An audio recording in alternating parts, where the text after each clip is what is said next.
Wow. I did the clap, but I didn't hear it. I didn't hear you clap at all.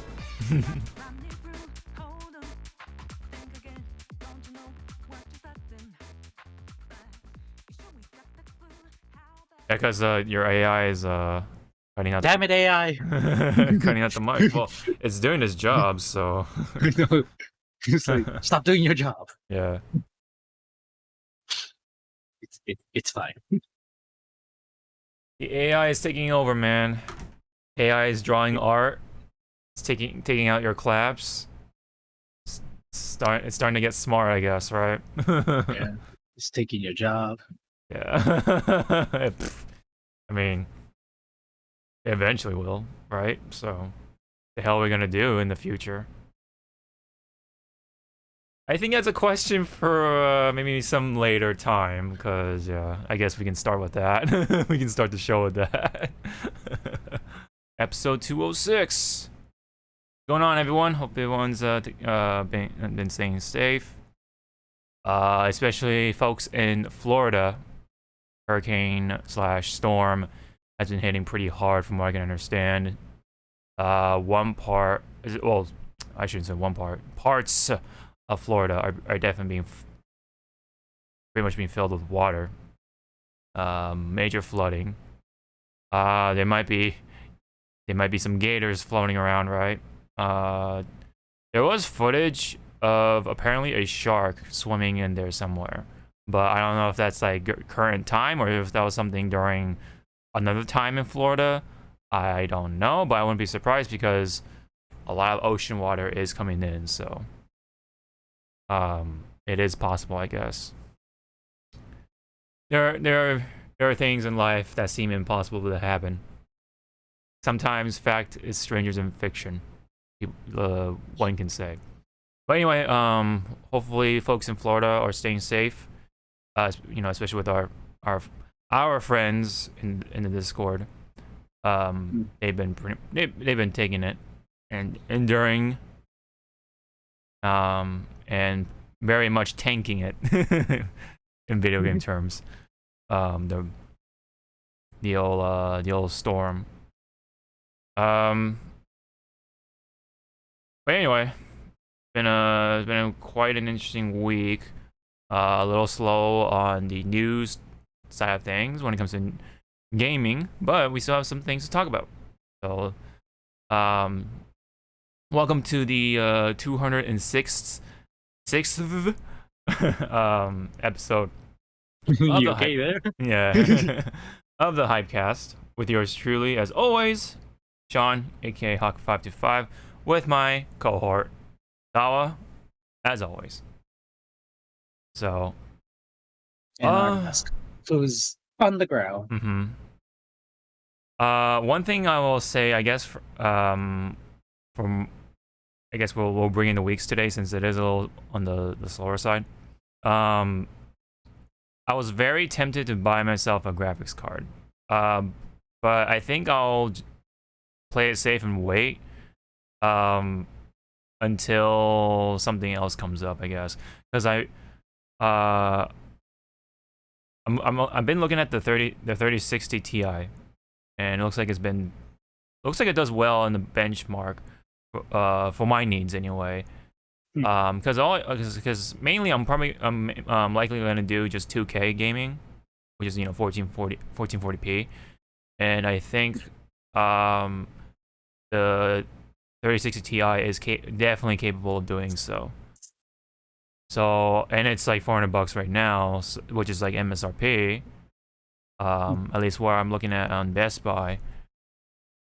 On one hand, I could buy it right now, and I can afford it because I could just go on the credit, the what do you call the payment plan, and then that should be fine. But on the other hand, if I wait for, let's say, like Black Friday or Cyber Monday, it could go down further, right? The price and whatever. Especially with the 40 or 4 series or whatever you call it. They're out already, right? So, yeah. Yep. They're out already. So it's like my prediction for that 40 series is like, because they claim again, oh, this is not going to be crypto minded. It's like everything's going to be crypto minded. Don't worry. They claim. So it's like, okay. It rears its ugly head again. See, that's why I'm like, should I get it now so that way, in case it does happen, I have my 3060 Ti or maybe even a 3070, but I can't really find myself a good 3070, so I might just stick with the Ti, the 60 Ti. But I mean, it all depends on the brand that you want. And I mean, it's the Nvidia card. Oh, Nvidia. Let me check. I mean, did you check Newegg? I did, but I rather do it through Best Buy because I have my card there and I can do the payment plan and whatever. So and I get no, actually no, there's no rewards points for it, but there's no interest. So and I can do it. It's just you're just waiting for like the right time to. Exactly, yeah. I mean, when it comes, I mean, here's the thing, right? I mean, do I really need it right now? Not so much, because there's no like PC game that I'm like really wanting to play that's coming out that's new or whatever. It's all gonna be on console anyway for this year. But you know, I guess it'll be maybe on one hand it could be smart to do it ahead in case you know the 40 series does get the whole crypto mining thing again, and whatchamacall, and then everyone's gonna have their eyes on the 30 series, and those are gonna be gone. So it's like, you know, well, fuck, I'm gonna have no card. Yeah, I don't know. I mean, is it gonna be that much lower during Cyber Monday / Black Friday? I mean, I don't know, right? So yeah, that's the thing, man. When it comes to computer parts, can it go that much like lower? how my friend always tells me is, if you have the money, do it. If you want that little pinch of savings, you wait, but you also are risking the fact of bots or other people might just like. Exactly. So yeah, like right now, the 3070 Ti I'm looking at on Newegg, and I guess I should also have like notifications on Amazon and Best Buy. Newegg is selling it for $609 with free shipping. Oh, the Ti. Well, yeah, on Best Buy it's just 600. When it comes to 3070 Ti, just 600. But yeah, of course you have tax and all that stuff. But and the shipping. And the shipping. Because hi. Yeah, you're in Hawaii. That's right. I live on a damn island where. Yes. Yes. I always keep forgetting about that. Yeah. I always keep forgetting. No, it's just, yeah. I always keep. That's why when I see like free shipping, nice. I know, right? You gotta take that with a pinch of salt, a grain of salt, I should say. Yeah. Yeah, I don't know, because like I saw the benchmark for just the 2080 Ti or whatever, and that performed pretty well with the processor that I have, which is the Ryzen 7 1700X. So it's a kind of an older chip, but it was good at the time. Still, I think it's still performing pretty well for considering all the other chips out there. And so I saw the benchmark with that graphics card, and it was already like doing like 80 frames per second on 1440p. So I'm like, or somewhere around there, maybe at the maximum, but like, but the average is still it's still looking good.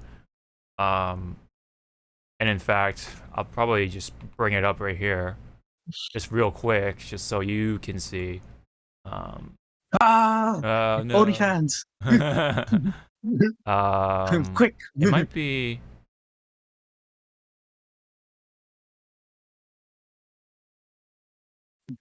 YouTube algorithm at its work. I know, right? Holy shit! It just. Sorry, I was like looking at one of the recommendations. It showed Ladybeard's Nippon Manju video. I was like, holy crap! That's. Oh yeah. So far in the past. Were you digging up old? Yeah. Let's see. Sorry. 19. Oh yeah. So let me just get rid of that, and then where's it? I'll just type in like benchmark or something, because that's my processor. And where was it? Oh yeah, right here. I think this was it. So here's a benchmark right here. It shows you the stock time. There's no overclocking, or no stock clocking. This is just one game. This is just like Shadow of Tomb Raider, highest graphic settings, stuff like that.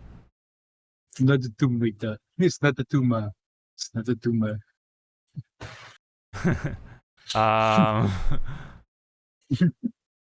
1% lower. Is that the bottlenecking? Is that what it means? The red marking? I forget. Anyway,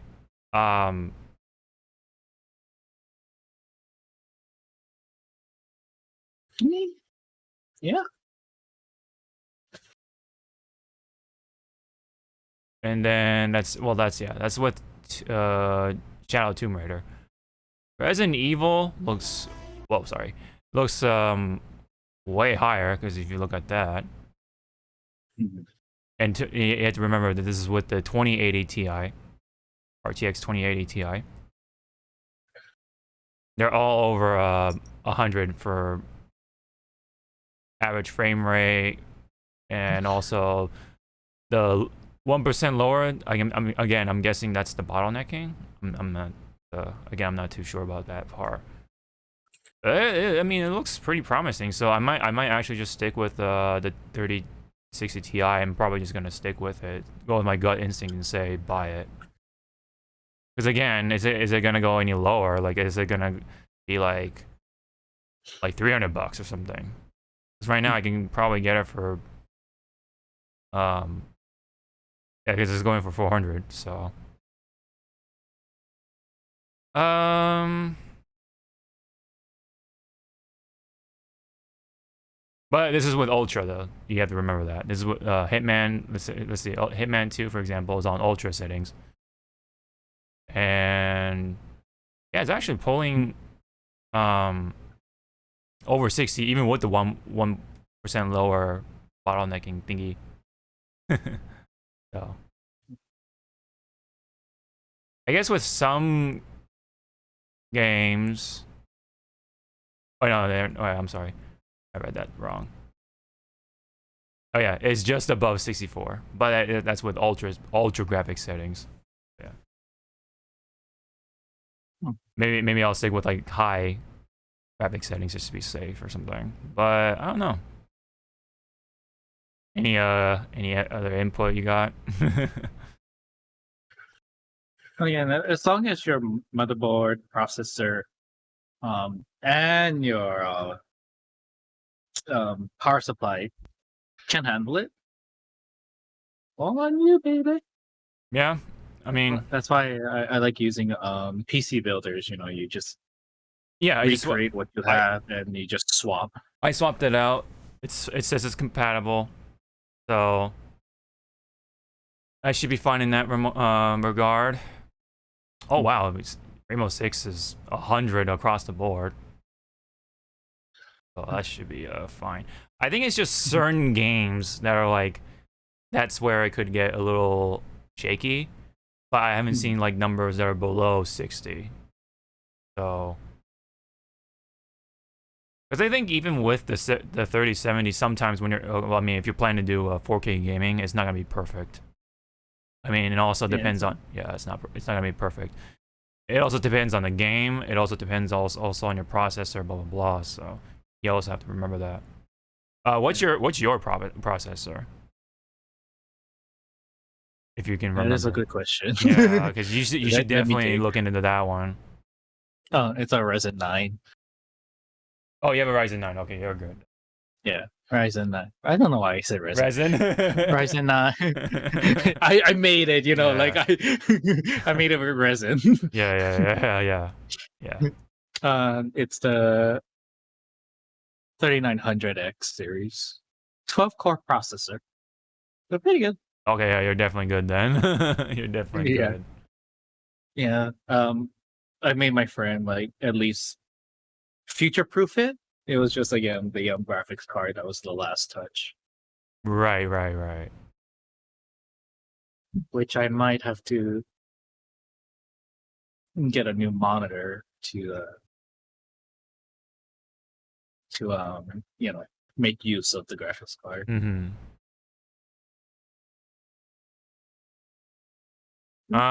So yeah, I mean, I guess I could go either way, right? I could go either the 3070 if I can find one, or the 3060 Ti. I guess we should be fine either way when it comes to 1440p gaming. Yeah, that's been on my mind for this week. I don't know if you have the one thing you wanted to chime in here for your week. If not, then we can definitely head on over to the news. Yes, the one thing I want to chime in. Hey, can I borrow $1,000? Indeed. From what? What? Can I borrow $1,000? Why? Because of that King Hassan statue. Yeah. I thought you were gonna bring that up. I saw it that. Looks so beautiful. I saw that. I'm like, yeah. But the price tag with it, I was like, yes. That one, no. that part I didn't see. Let me take a look at that. Is it on? I'll beat you to the punch. It's 141,000 yen. Oh my.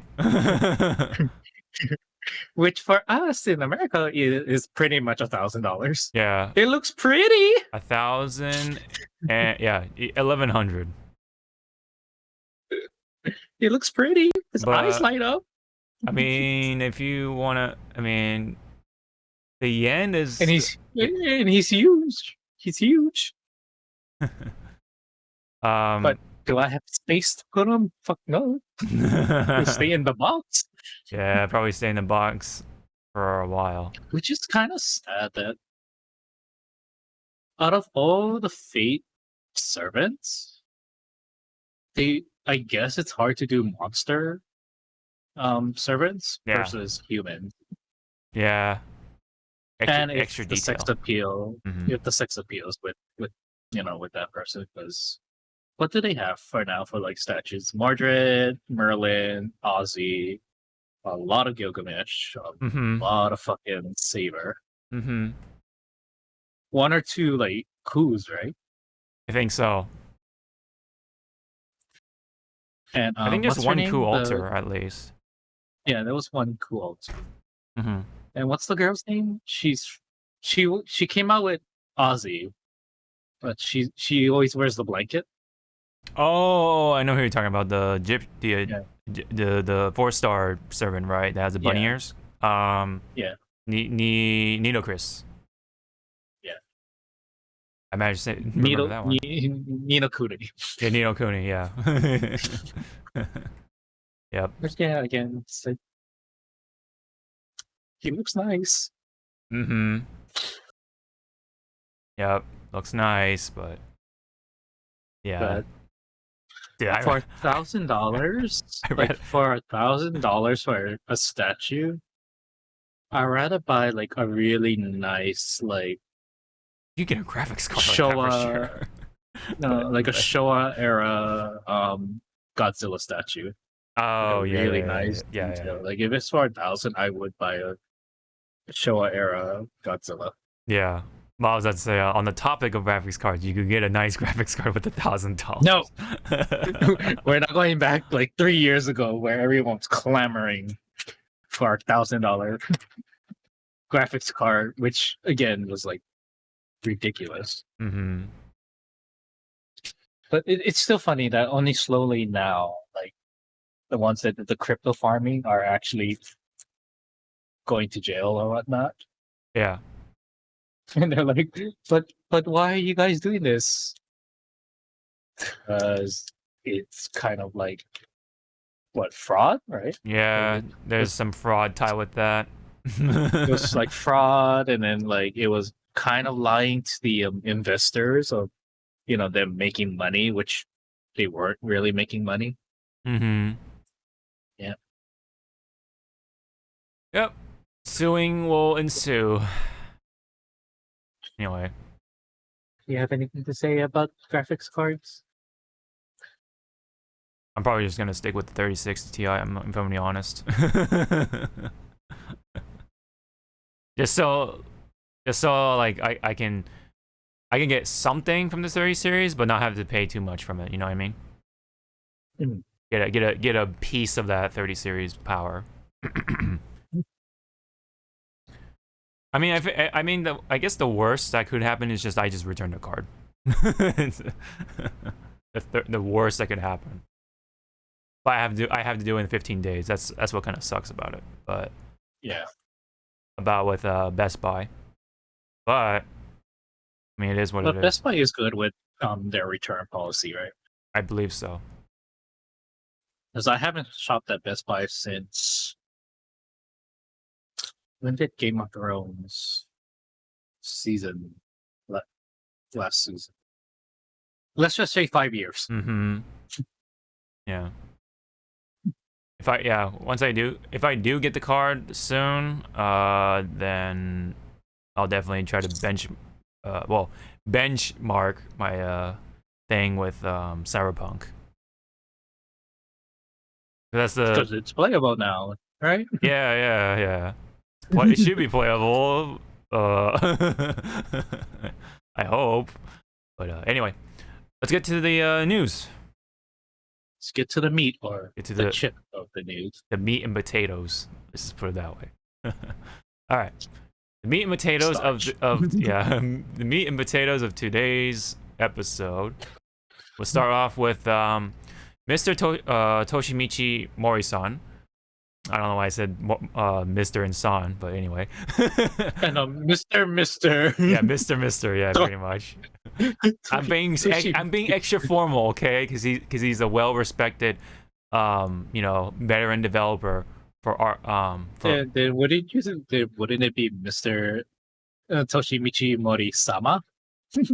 Oh, you're right. If you really want to be formal, that's the extra extra formality, at the highest tier level formality. Anywho, has decided to leave the company, Arc System Works. He has been the director for the BlazBlue side of things for many years, over the span of a decade, I guess.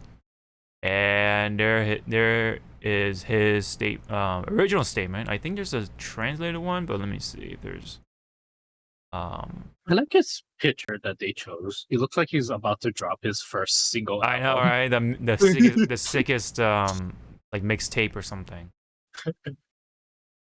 I mean, yeah, it does look like a. He always had his shades on, so that's why he has that look. That's his signature. Let me see if there was an English version on Arc System Works. Let me see. There is other Arc System news, but let me see if I can find Mr. Mori-san's statement in English. But otherwise, it basically winds down to wanting to do different things in the future. So, he's done his work for BlazBlue, to say the very least. So, on the behalf of the BlazBlue fans, thank you, Mori-san, for all your hard work, and I'm sure you've helped kickstarted a lot of fighting game players, sort of like. He helped like a lot of the anime fighter genre. Exactly. BlazBlue is in that BlazBlue, even though not a lot of people know about it, I think in its own right has its own place in terms of where or how it started a lot of people's careers as competitive fighting game players, and just the fact that when it comes to anime fighting games, that is like one of the staple names, right? So BlazBlue will always be there for that regard. So unfortunately, I cannot. BlazBlue also sorry. No, go ahead. Made the foundation for Arc system to expand, get collaborations the one with Ruby. Yeah, cross tag battle, definitely one of the big ones. So again, it's possible, everyone. If you get a good foundation, you can branch out and tap. Yeah. Like, hey, can we want to do a collaboration? Crossover. Have your girls or your guys be in our game. Yeah. Which now I'm wondering, because I don't know why I was thinking about it for collaborations or guest starring. Tekken might be a good foundation. Well, Tekken 8. To bring DOA characters. Yeah. I don't think a single DOA character made it into Tekken. They would be perfect, honestly. Any of them could make it in there, for all I care, because... Well, it's going to be like the big three. Kasumi, Ayane, Hitomi,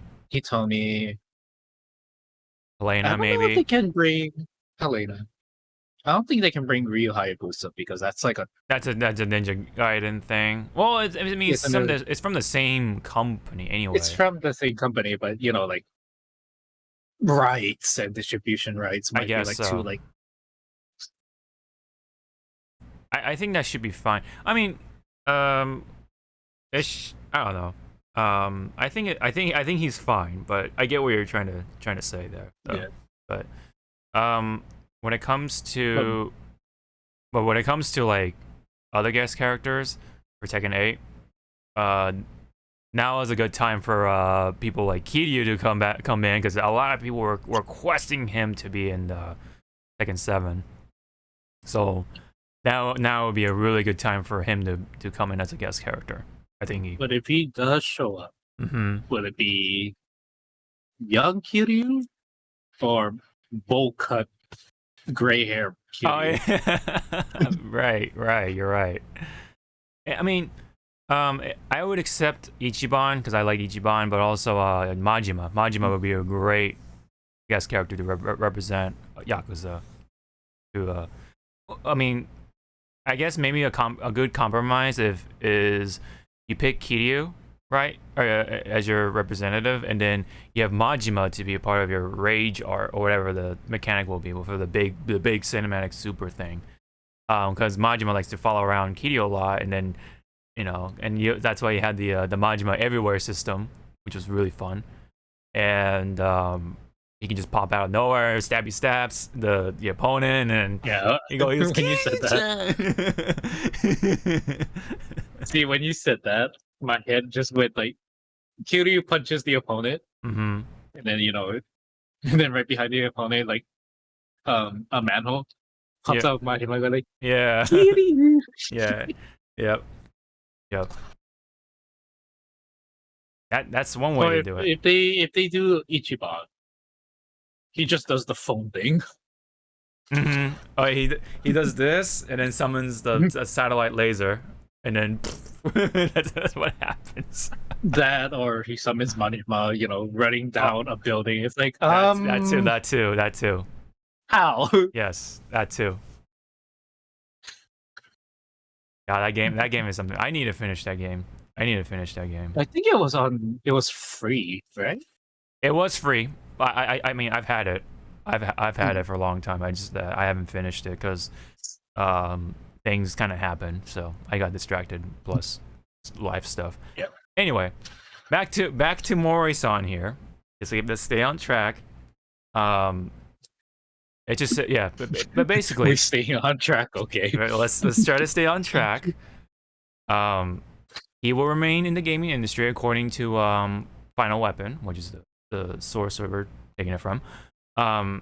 He will stay in the industry, and like I said, Mori-san would like to develop and release new games for his fans in the future. That's all it says. So that's awesome. Hopefully, hope for the best, and looking forward to what Mori-san has next for the fans. So again, thank you, Mori-san, for your hard work in helping bringing and establishing the foundation essentially for not only for the anime fighting game community, but also just fighting game players in general. Because a lot of players, believe it or not, have started from BlazBlue and then go into like different games, and that's where they're sort of established from, more or less in that respective fighting game that they're currently in right now. I know Apology Man said that he's while he's a well-known Marvel 3 player, he said he started from BlazBlue, so that's one sort of testimony I can bring up from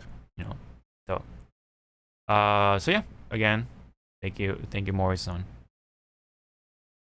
and good luck. 2 years down the line, Mori-san is in Square making the next Dissidia game, a proper Dissidia game, not that thing that Koei made. Now, the question is BlazBlue going to be the same without him? And I think we can. Well, that's for time to tell, right? But there has been people departing from games, and like veteran directors, departing from games, and I think those games still could sort of carry on that spirit. And I think the younger devs can sort of, you can put faith into them, and they can definitely deliver the product with that same sort of spirit in mind. So I think BlazBlue should be fine, but we'll see. Because time only time can tell, and blah blah blah, that sort of thing. So we'll see. That's all I can say. All right, on to different Arc System news. This was also pretty big because this was during CE Otaku this past weekend, or last weekend, I should say. And they made the nice announcement of, while it's not a brand new game or nothing brand new for Strife, so to say, there is rollback netcode now for Exert Revelator and Rev 2. So it is actually pretty cool. The public beta testing will be taking place in late October of this year. For those who are willing to stick with Exert side of things when it comes to Guilty Gear. So yeah, pretty nice for the Rev fans. That's pretty cool. Of having the rollback netcode. Hopefully, that could be a thing in something like BlazBlue. I think BlazBlue really needs it right now. But hopefully, eventually, they can bring that. And I'm pretty damn sure the numbers on BlazBlue can look a lot better in its future.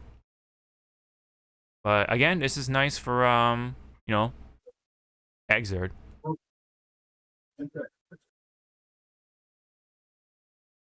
Do you have any comments, Zawa?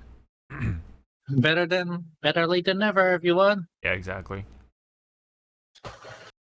Like, and then again, to the ones that kind of complain, like this should have been, when it was made in the beginning. It's like, oh, but netcode is not a flip the switch on.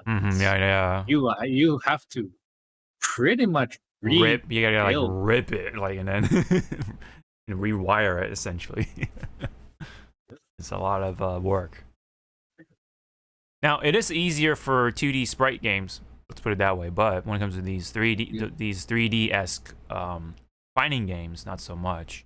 This is just how the graphics work and blah blah blah. It's a little complicated, but yeah. But yeah, rollback is coming around for all these fighting games, and that's really good that they are taking it very much seriously. Because yes, Exert was very infamous for its delayed base netcode back in the day, and that was probably the worst aspect of it, just like all the other fighting games back in the day. So, nope, Team Rollback is winning for sure in this day and age. Okay. I think another thing from Arc Sys is let's see. Oh yes. So there was news when it comes to Strive, but not so much news. Not unfortunately, on the character side of things, there's no new character at the moment. But the crossplay beta testing has been delayed to mid-October now, when previously it was supposed to be late September / early October. Crossplay was pretty much one of the heavily requested features to be a part of Strive. So that way, PS4 and PS5 players can play with the PC players together.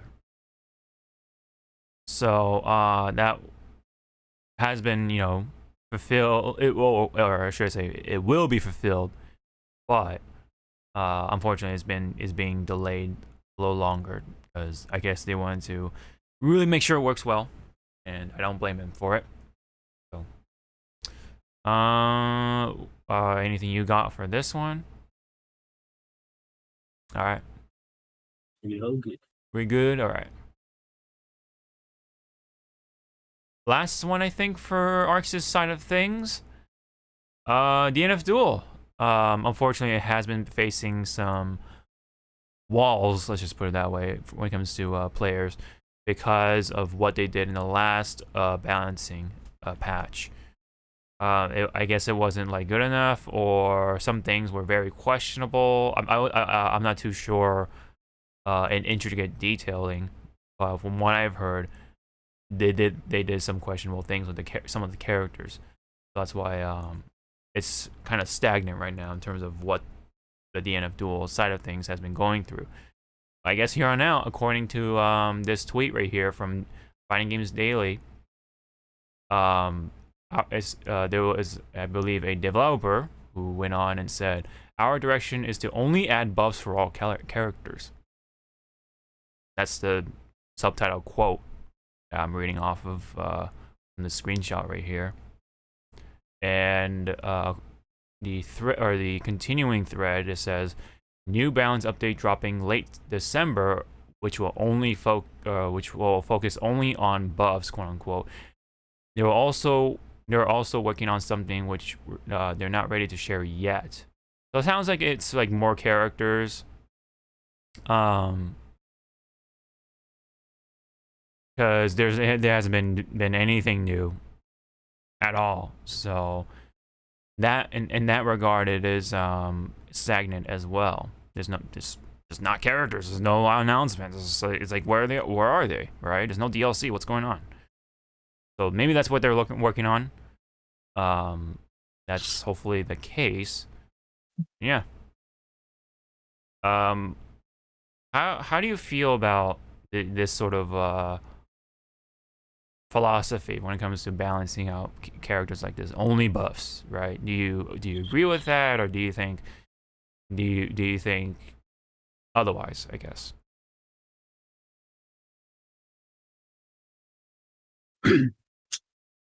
I mean, on one hand, it sounds good. Yeah. But execution-wise, it might be a shit show.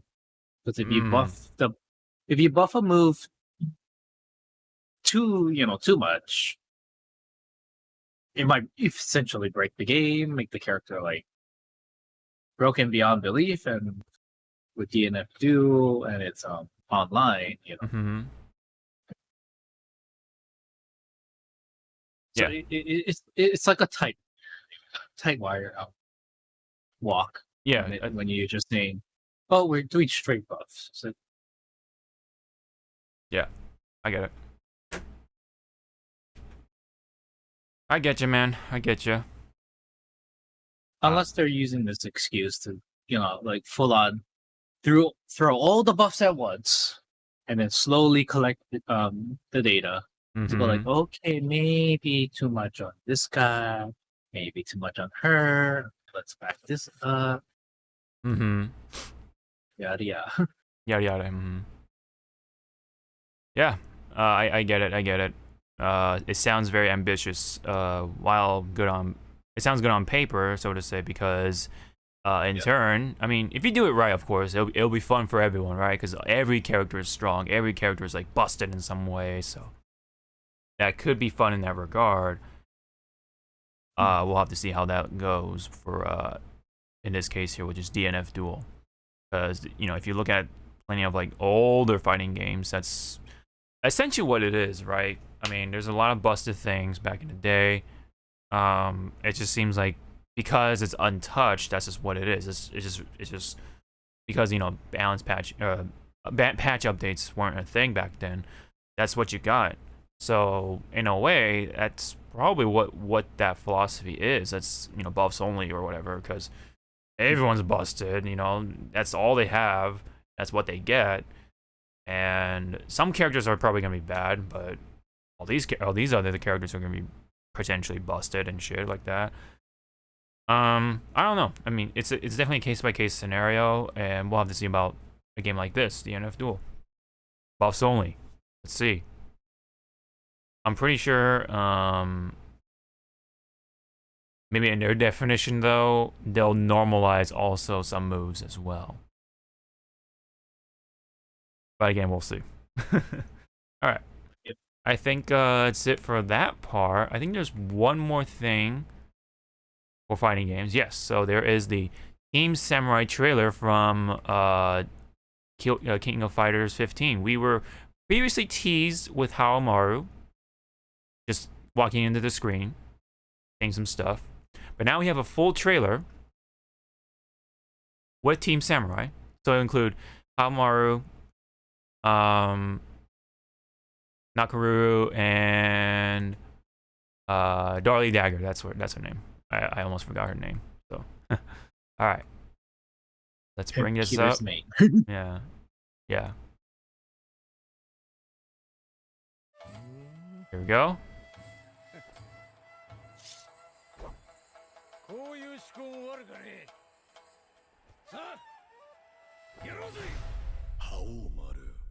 Oh wow, that's actually really Haomaru. I still find it funny that when Max was like saying that there's a guy with a big sword coming, everyone immediately went to Cloud. I was like, It's like, really? There's other characters with big ass swords.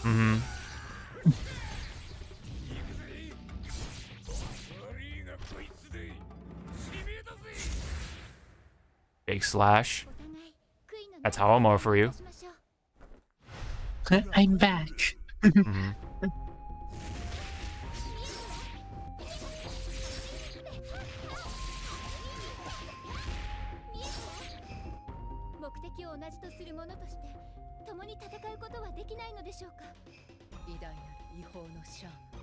Really interesting that she has an interaction with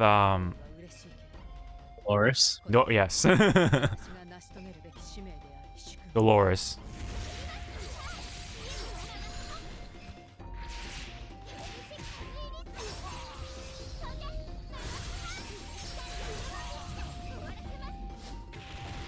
That bird is fucking strong to hold up like someone. Yeah, right.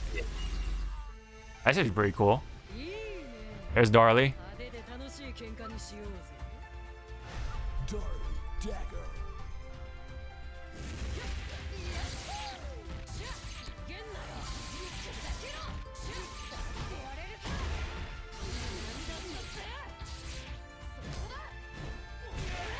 Damn. BJ name. Interesting.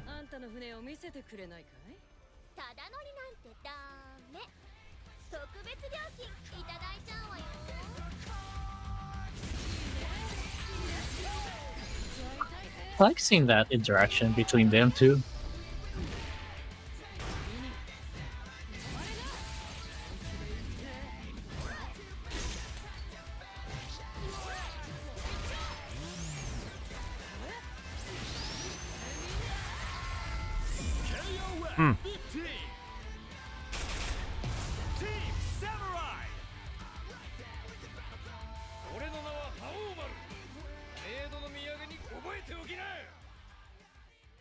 Yep, that's his signature winning pose. Halmar. All right, that was pretty cool. I've never seen that super from Darley. Is that from the? I wonder if that's actually from the game or that was like a new one for KOF. I thought she had a different one, but I could be getting mixed up. But I mean, yeah, I think they're all looking pretty good for the most part. Can't say. Never played the games. Yeah, I've only played the new Sam show. I think like once or something like that, like a good like 2 hours or 3 hours. But that's never again. Never again. Yeah, pretty much. I played Earthquake a lot of Earthquake for sure.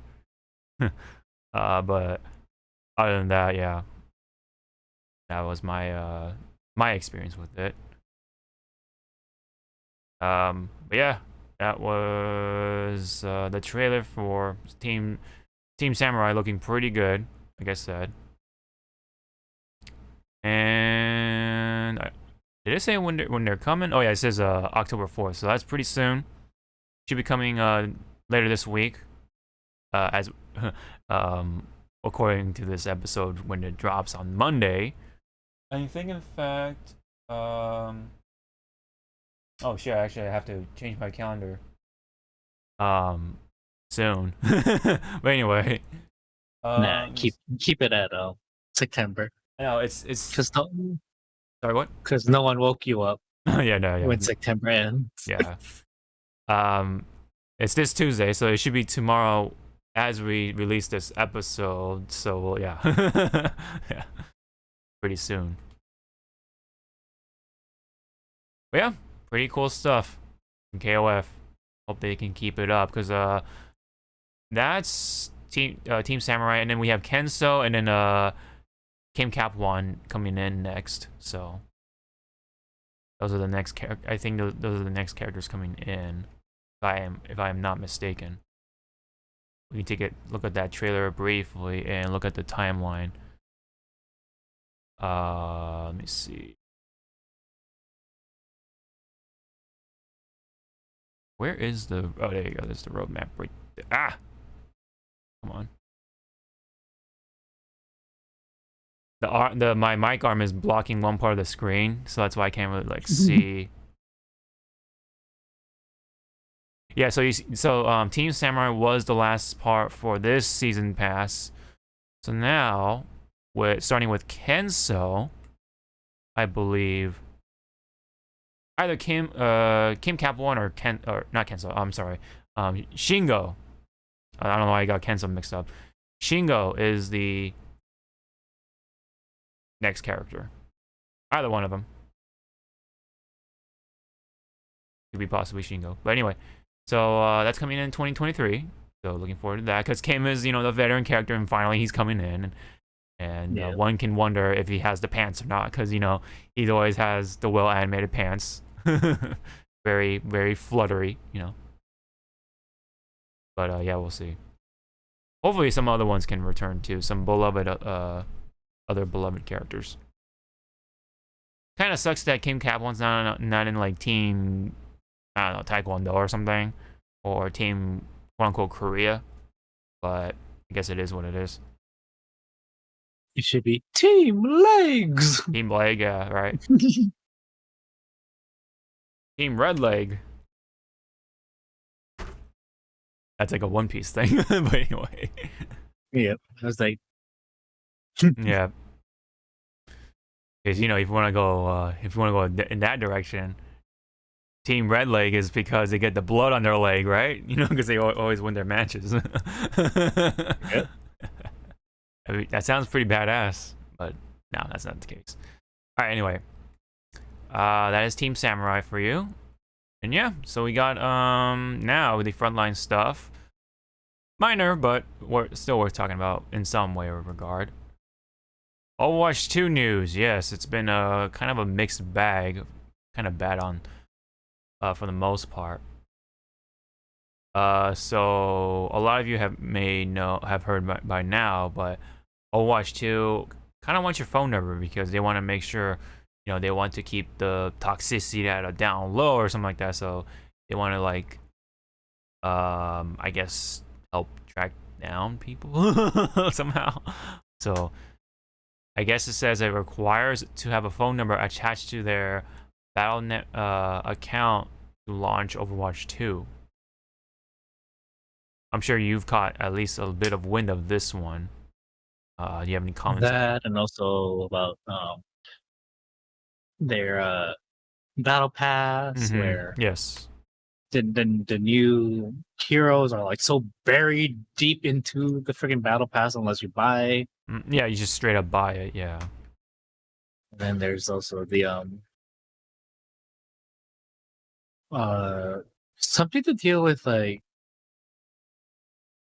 all heroes are unlocked, but they are not, because you have to keep playing until you unlock like each one. That's that's for the new that's for the new players. I think for anyone who already has Overwatch will be okay with, or will be okay. I think they'll be safe on that part. But for any brand new players, they have to unlock the heroes as yeah. I don't know what the default heroes are, but I don't know, so it's hard to say. You probably have like two. You probably have like two of each. What is it, role or something? So you have like 2 DPS and then 2 supports, 2 tanks, 2 defense, and whatever the fuck, right? So yeah, something like that. That's pretty much the gist of that so far, but. Man, I don't know, man. It's looking kind of shaky. If the guys are gonna play Overwatch, then I'll play, but I'm not gonna play on my own volition. That's how I feel about it. I mean, it is free to play for me, so I can try it, but do I wanna? I know that's things like free to play. Do it. It's like no, like no. Like I'd rather try out and play fucking what is it, the Gundam Evolution, which is. Oh, funny enough, an Overwatch clone, but just with Gundam. Gundams. Yeah, I'd rather go play or try out that game than try out Overwatch 2. So yeah. I don't know. To just say, hey, play our game, but you have to go all through these hoops and ladders. To even get to the start menu. Yeah. And you're just thinking, why? I don't fucking know, man. I don't know. I like this quote tweet from a random person named Little Bratty Bun. Says the things the dudes at Blizzard will do to get a girl's number. Kind of funny because it's poking fun at the situation that was going on at Blizzard with the lawsuit and everything. That's still ongoing, by the way. Yeah, it's still going with California.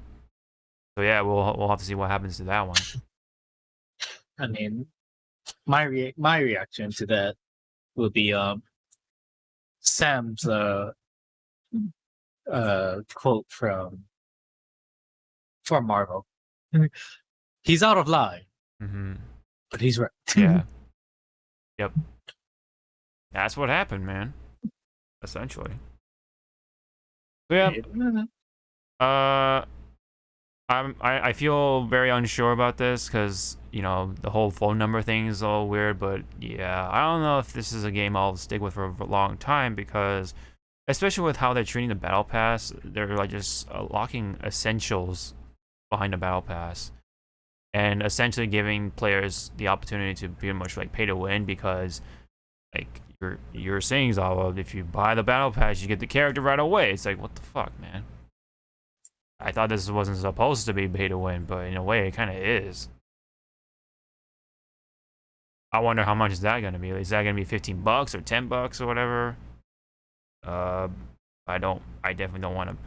Like, I'm not that crazy for fucking what's his name, Kiriko. Yeah. Hopefully they'll turn it around and say, oh, you can just unlock the character as long as you, I don't know, log in or something like that on this day or whatever, or during this time window or whatever.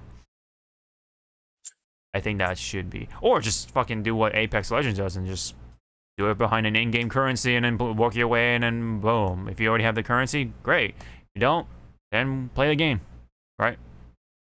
Do it that way. I'm okay with that, as long as it's not fucking locked behind some money.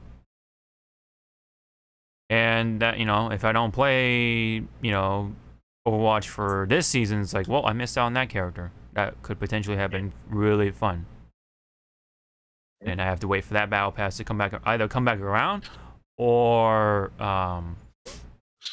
what they'll probably do is once that battle pass is done, they'll probably like lock them behind like these like grinding points or whatever, like grinding walls, and that will take a lot longer, and so that'll entice you to, you know, pay money just to get these characters. I'm pretty damn sure that's what they're gonna do.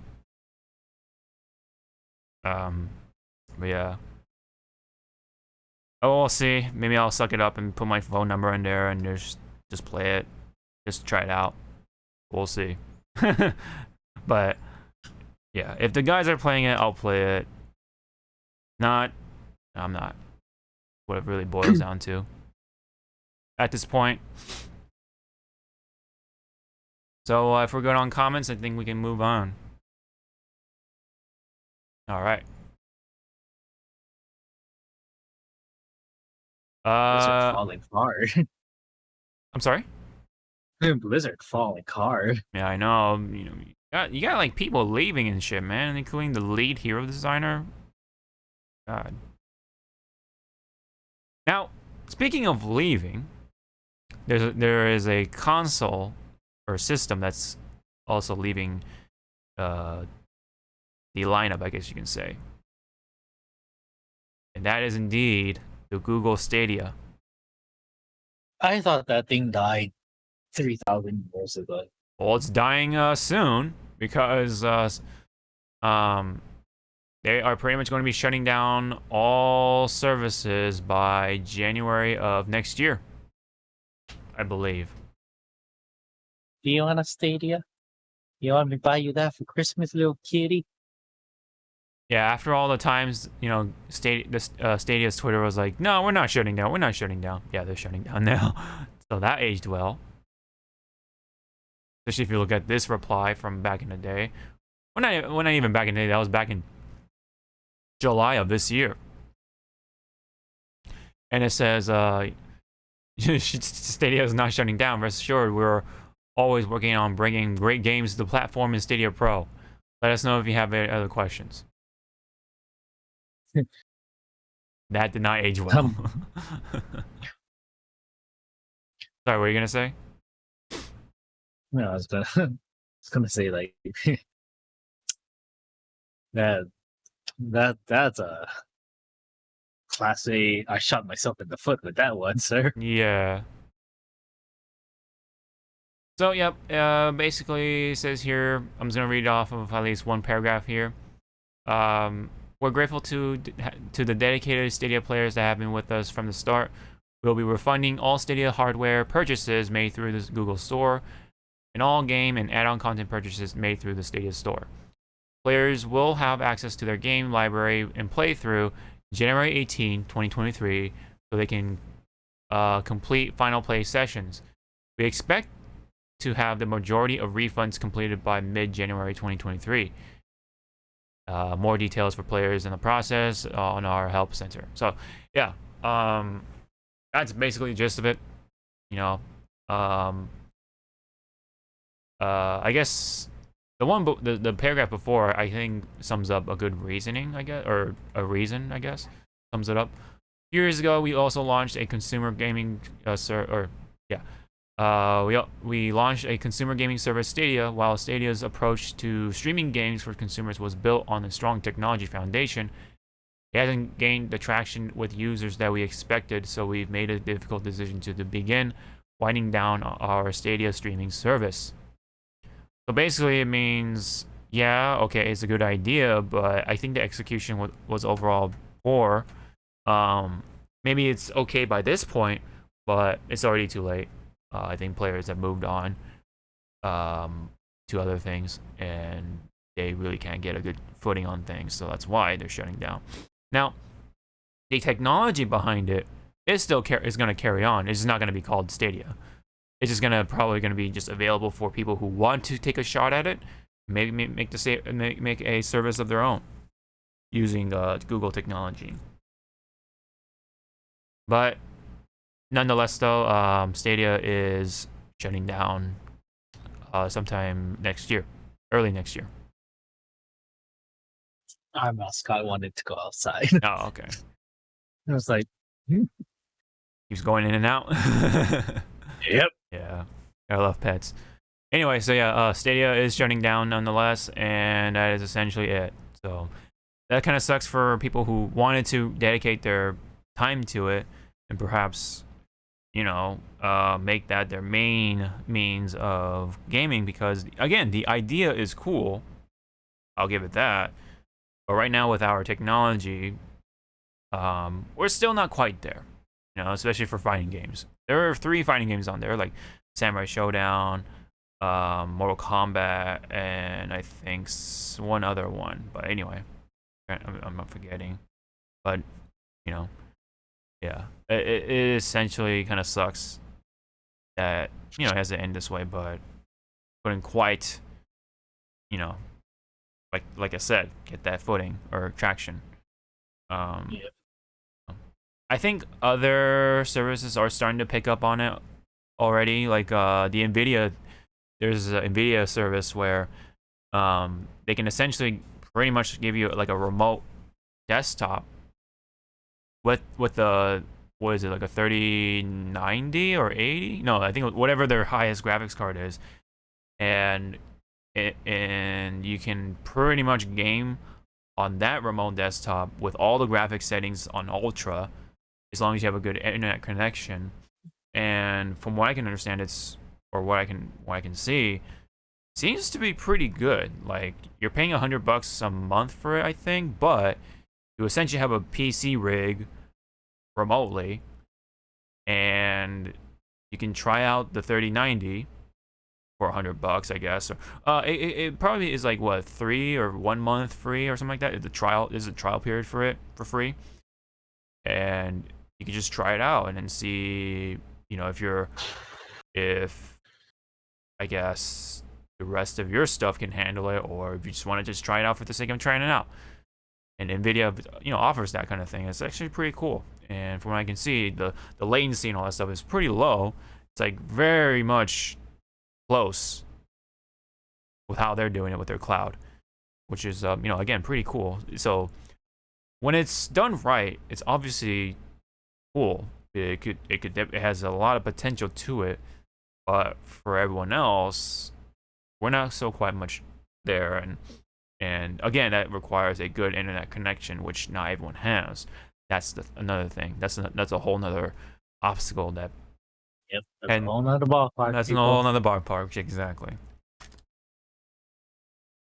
I think once good everyone's internet infrastructure is updated, I think that should be the time cloud gaming should, you know, shine and whatever. It'll only go up from there, I guess.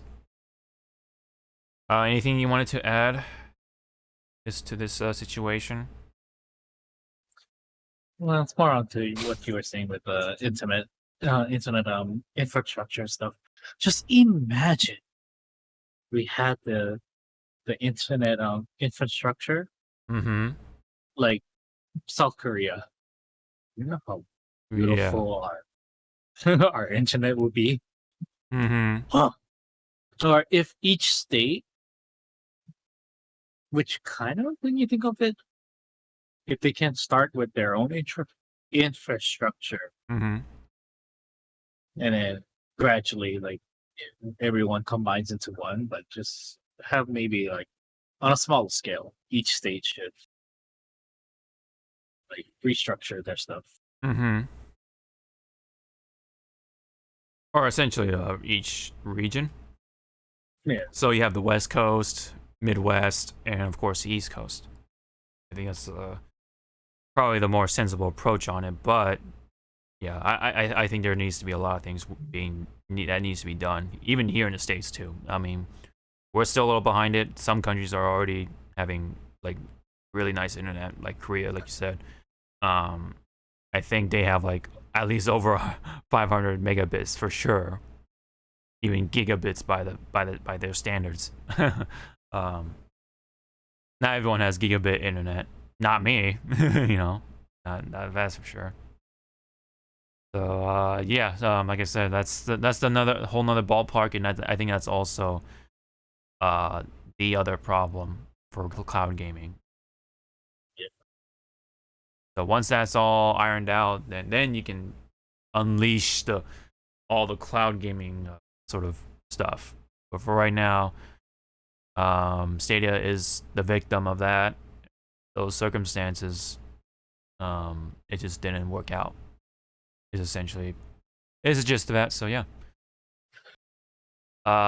Rest in peace, I guess. So pretty much dead. All right, that is Stadia. That's all she wrote.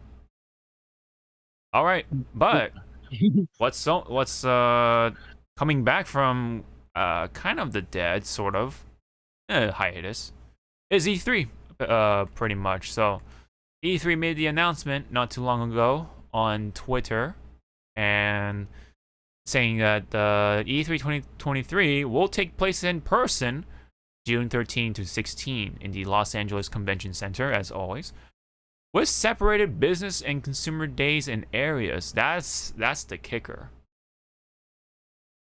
Because they used to be all in one, which was a nightmare for YouTubers, industrialists, media people, and all that stuff. They were lumped with your everyday consumer who wanted to go there. A lot more people, there's a lot more lines, and less games to try out. That was the problem. That's the problem with a lot of these conventions. It just gets too crowded when there's a lot to do and only so little time.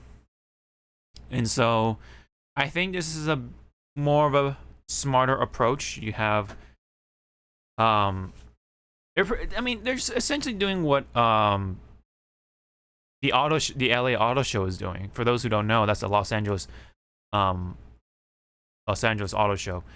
It essentially is kind of like the E3 for cars, and what they do is have the media and news people and all the journalists and all your car reviewers, blah blah, come in early, and they check out the cars, do their thing, interviewing people, all of that stuff.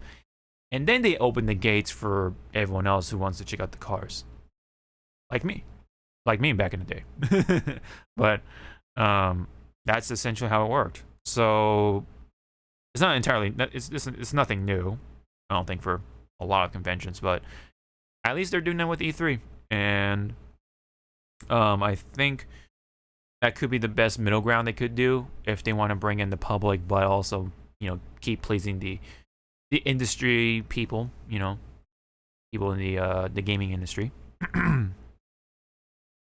And so separating them, I think, is a nice idea.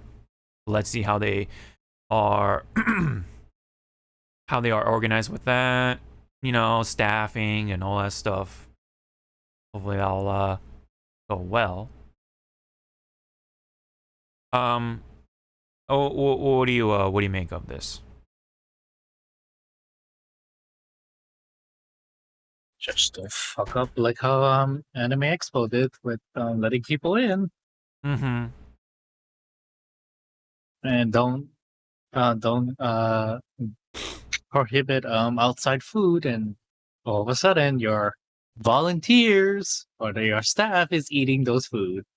Yeah. Jesus Christ, when I saw videos and heard of that, I was like, maybe I should volunteer for Anime Expo. You get freaking free food. Apparently so, right? Terrible. But that's what happened, man. Yeah, hopefully the staffing will be good, competent at least. I don't think they've had a history of having bad staff from E3, surprisingly. I haven't heard any news about that, but when it comes to Anime Expo, yeah, I've heard some history with bad staffing and stuff, and just bad a lot of things over the past recent years.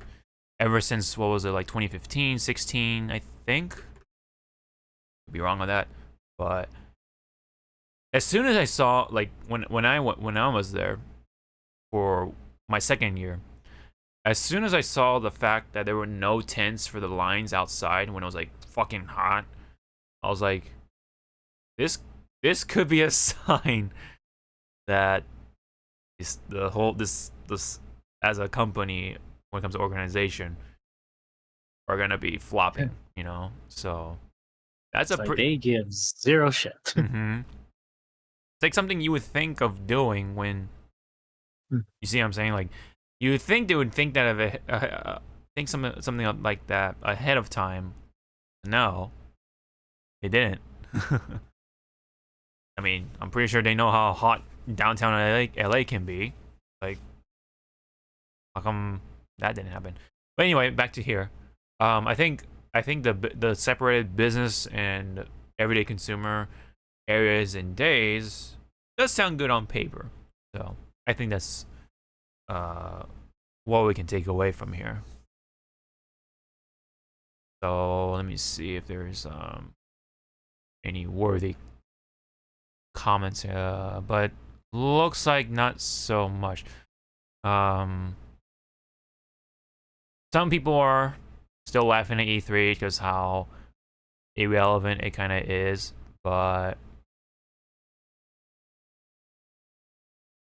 yeah, you know, people are saying, you know, dead on arrival, they don't care, or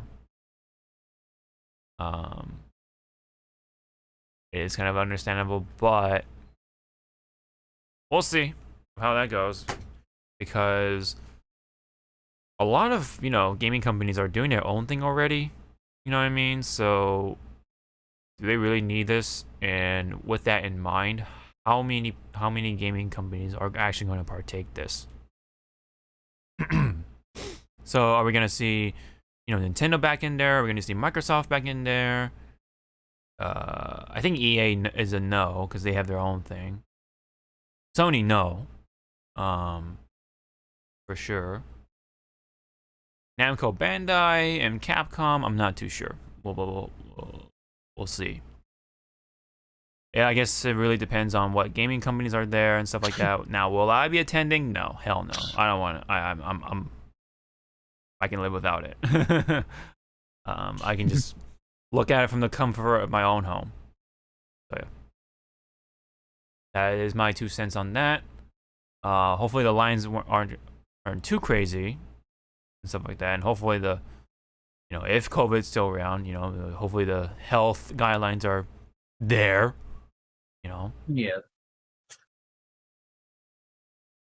But yeah, again, well, time can only tell. All right, that's it for E3. That's the gist of that. So we'll see if they can carry on with that or not. All right, now we can move on to some gaming news. So, did you hear about Wild Hearts? I think it's called. I heard, seen, I question. I actually haven't seen the trailer, so I'm gonna check it out for myself.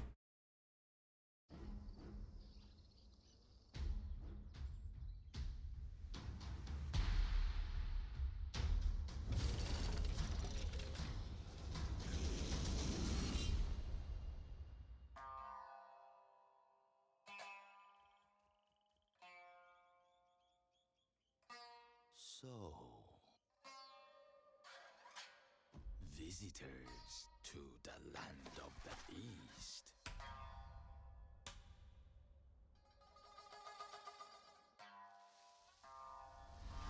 You do realize Azul is fraught with danger.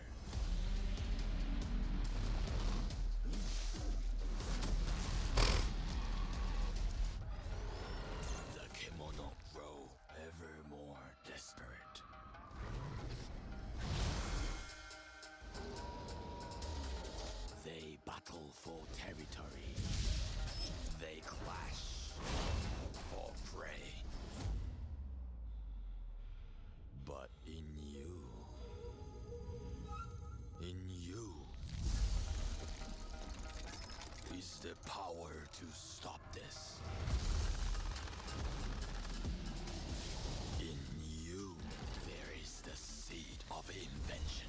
Oh, that's kind of cool.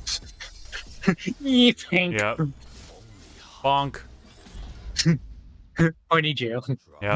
In so doing, the seed will soon grow. You will become a force. I don't know what's the deal with online games now. Sticking to the only 3 players, you know? Yeah, that's that. I thought I read Such that. I'm an like, odd- wait, is it 3 more players or 3 players, right? It's yeah, it looks like it's just 3 players. And tame a world gone wild.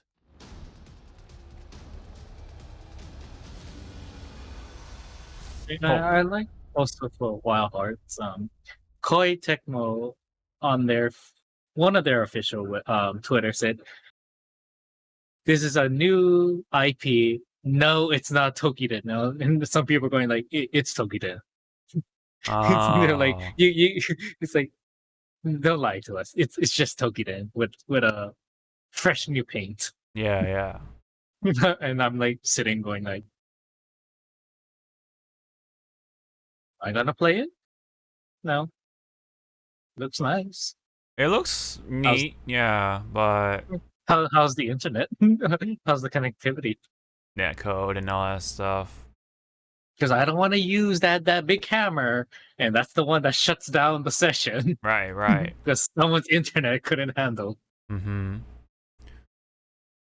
It's like a mishmash of Monster Hunter and Ghost of Tsushima and other stuff, and even a little bit of Apex Legends because it's a 3-player thing. In that regard, that must be an EA I mean, thing. But the anyways. weapon looks cool. Yeah, the weapons look cool. Yeah, I'll give it that. It's just that again, with seeing the bonk hammers, like that looks so comedically like Out of place. it does not belong here. Yeah, the only Like thing I can see the bomb. Yeah, the bomb looks like it belongs there. Yeah. Just seeing that. It's like, Yeah, the harpoon thing looks pretty neat, especially if you have all 3 players doing it. Yeah, I don't know. It looks neat. Am I gonna get it? Likely not. I'll just stick with Monster Hunter. It is interesting that it is developed by Koei Tecmo. yeah, it's developed by Koei Tecmo, but they had to ask for help from EA. Yeah, they're publishing it, and it's under the EA Originals name, so they definitely had a big part of that for sure. Yeah. So it's essentially EA's Monster Hunter competitor, is what you can say. I mean, I actually never played Tokiden, so is it actually like Tokiden, or is it borrowing a lot from Tokiden, or I mean, what's so Tokiden about it? It's probably just the monsters Oh, just the monsters. Okay. and how some of the playstyle might be. Okay. But it's just reformatted for that Monster Hunter sort of hunting genre, I guess. Okay.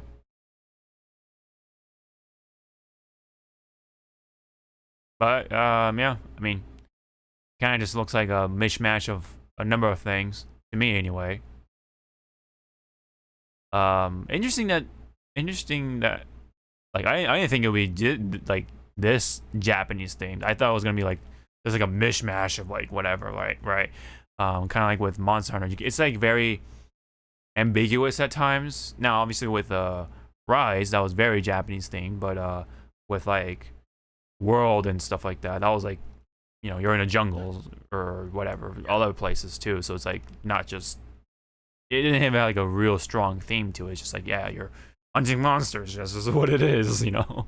But this one, very Japanese. You know, it's more of a competitor to Monster Hunter Rise than just Monster Hunter itself, I guess, in some regard. But yeah, the 3-player thing, yeah, that's definitely a killer right there for me when it comes to like wanting to play or not. Mm-hmm. I don't know. Maybe they'll add one more player later down the line, but for right now it's 3. I mean, it's the same thing. Like we want, like how you and I sometimes we want like that fourth player in Apex, Mm-hmm. and it never comes. Yep. Never comes. But yeah, looks neat on the surface. We'll see how it actually plays. Hopefully, it won't be like grindy to the point where you have to pay money for it. Is the thing about it. Hopefully, it'll just be a legit video game. You know.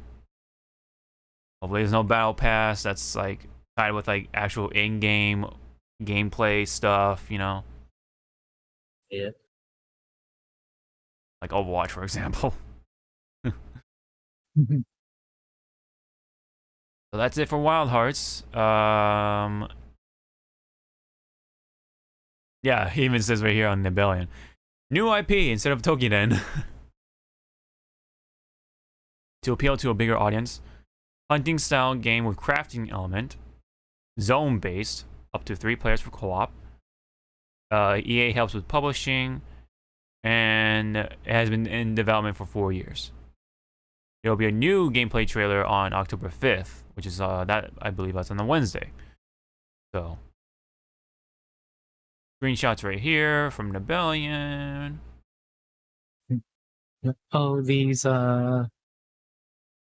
These games in October, and then you just see me Bayonetta. holding this child. Yep. Holding on to that little thing. Is it updating right now? I love when that happens. Like, what are you doing? You're updating. Yep. What are you updating? I have no idea. Oh, indeed. We have no idea what's going to happen with Wild Hearts. We'll see how that plays out. Okay. Should I buy a Switch OLED or whatever it's called to just play Bayonetta 3? It's not going to make a difference. I'm going to tell you right now, man. Other than the nice screen, if you want to play handheld, but that's essentially it. Oh, and a nice, nice body. What is it? The dock. There you go. Nice dock. You want to buy those special editions? I mean, that's why again, it's like, dude, we really need a fucking Switch 2.0 or some shit. Yep. It'll be a big bite out of the wallet, but sometimes I'll take a bite. Anyway. Now, another hunting type of game, but this is with Pokemon. They revealed quite a peculiar Pokemon who looks like Diglett, but it's just called Wigglet, I think. What the fuck? Okay. Terrible link, but alright. Terrible. Yeah. Yeah, because it just doesn't. You hear that link? You're terrible. Okay, so there's a video right here.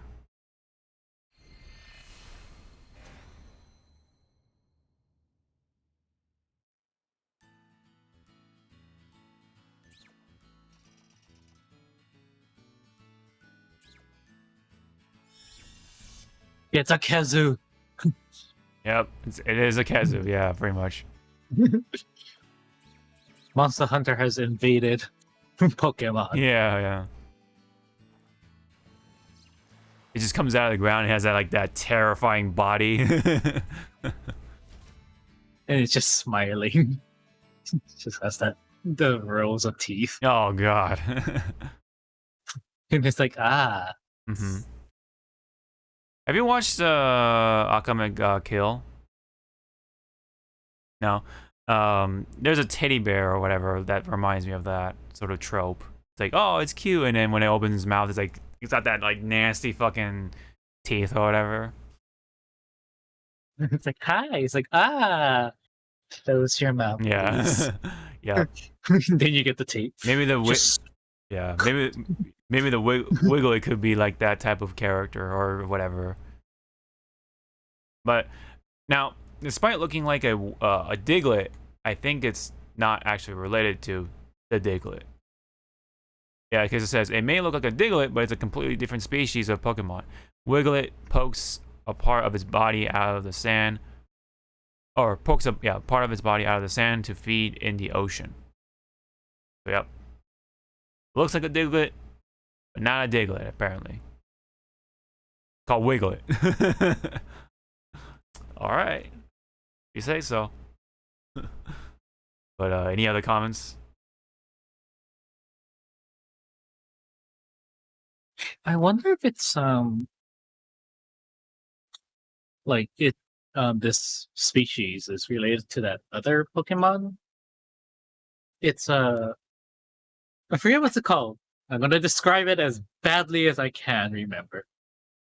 It's like a sea slug and it has like pink spikes, and I guess it grabs with like a white hand comes out and it grabs. Oh, I know what you're talking about. It's like a sea cucumber with a hand coming out. Yeah. With pink spikes. I know what you're talking about. I forget the name too. There's a lot of Pokemon, but And it's a delicacy in the Hoenn region. It's like Jesus Christ. I mean, again, kids, where do you know food come from in the Pokemon world? Right. Is that what you want to think about? Can I have a bison or a Tauros? It's like, what? Yeah. I have no idea where the meat comes from. If that is meat at all. I mean, if we go by the manga standards, you know, we actually see them killing other Pokemon. So there you go. There you go. There's your meat.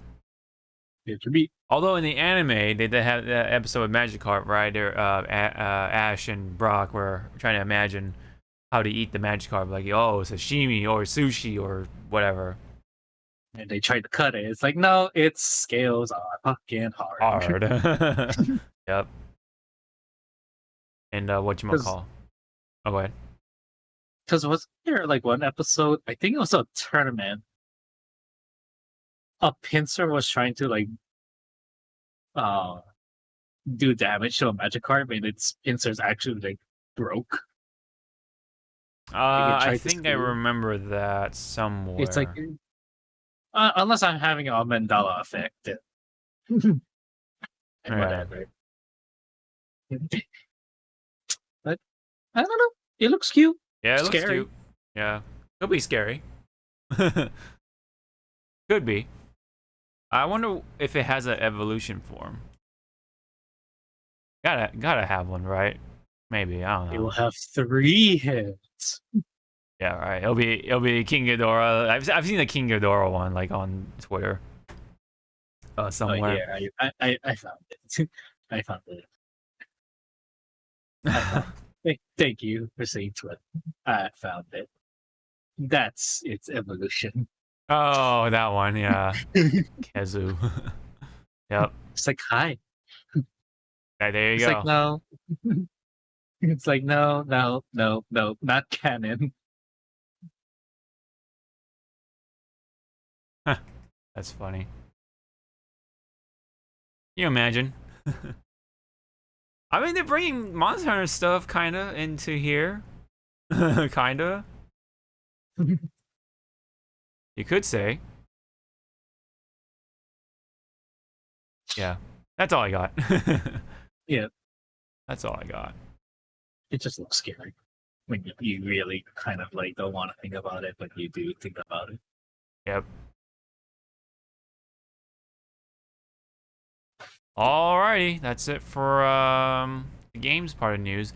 Now we do have quite a bit to talk about when it comes to streaming stuff, movies, and blah blah blah. So let's get to those. When it comes to Shenmue, for those who like the Sega Classic series, only Unfortunately, there are no plans for season 2. It's been canceled, unfortunately. Wonder why. Season 2 is no longer planned. The first season of Shenmue the Animation has been taken down from Adult Swim's website as well, according to Final Weapon. Shenmue the Animation is another series affected by, guess who? Warner Brothers and Discovery. The team at Adult Swim were preparing for Shenmue Animation Season 2, but the cancellation, before the cancellation was made, fans can still watch the Shenmue anime on Crunchyroll. And Marco on the team says, sorry guys, this happened. You can still watch all of the anime on Crunchyroll and still be available as digital downloads. And yes, it's looking like no season 2 for Shenmue, even though sadly it did well enough that we were gearing up for season 2, maybe one day. So very unfortunate for those who did watch the anime and enjoyed it or whatever. I didn't hear too much about Shenmue, so I can't imagine how well it did. But it still sucks to see stuff like that, especially with Warner Brothers and Discovery and stuff like that. That stuff going on. It's like, ugh. Warner Brothers Discovery. I saw that article and I was laughing. Yep. Yeah. Meanwhile, there being SUE yeah, I don't know why I put that down here. I should just bring it up now. So in other news, Warner Bros. Discovery there is a lawsuit with Warner Brothers Discovery potentially, as the company allegedly cooked its numbers with the HBO Max subscriber numbers by as many as 10 million, as well as misled shareholders and in other ways. Oh man. Seeing that, I was like, woo, Discovery, you really, oof. Oh boy. Yeah, oh boy, indeed. So like now all the the animators that got laid off and all that. Now they got their lawn chairs. Canceled, yeah. They got their beer, their wine. They have like shrimp on the marbe, going like, "Hey, Yep. Watch the fireworks. Watch them kill themselves right now." Yep. Look at that.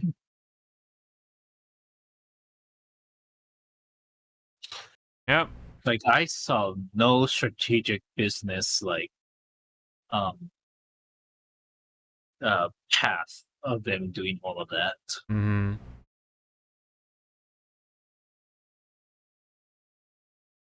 Like this is gonna go down in one of the histories of like one of those like do not like worst company merger fuck ups ever. Yeah.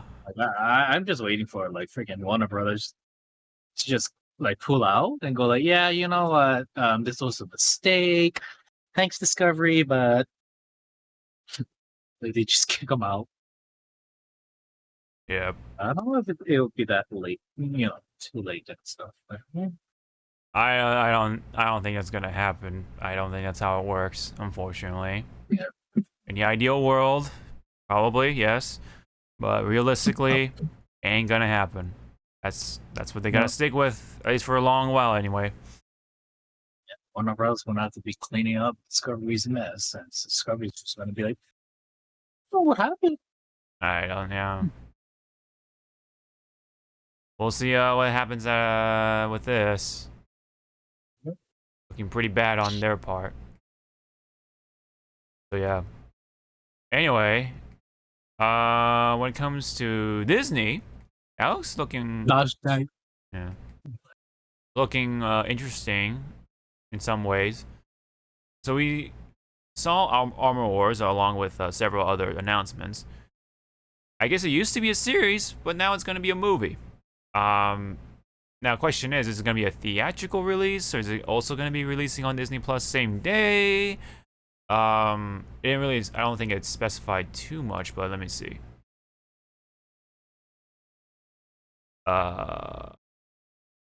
but essentially they wanted to make this a movie because that's just what they thought would fit better with how the story is being told. Let's see.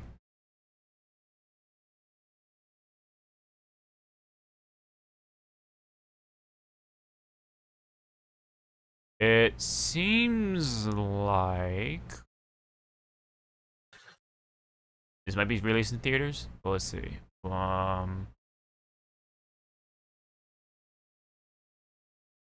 Okay. It is. It says it is intended for a theatrical release.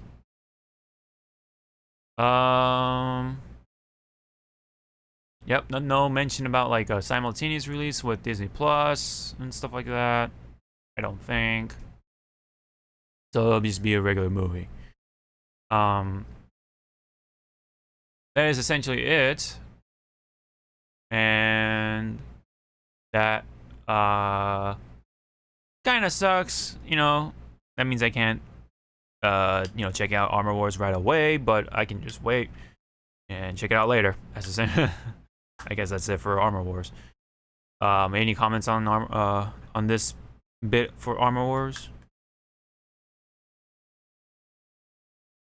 Cool. Make it so.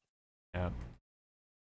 I mean, if I'm being honest, when it comes to a lot of this Marvel series stuff on Disney Plus, is that a lot of these episodes are just like nothing but stepping stones to the final episode. So essentially, kind of feels like a movie. You see what I'm saying? Like, if you can watch it all in one go, it's, I think, a better experience. But as it comes out weekly, it's just like some of these episodes kind of feel like nothing. It's just kind of just like, it doesn't feel like an episode. It just kind of just feels like it's leading to this final point. You know what I'm saying? So, yeah. This is what it is, man. With these like, with this Marvel stuff on Disney Plus.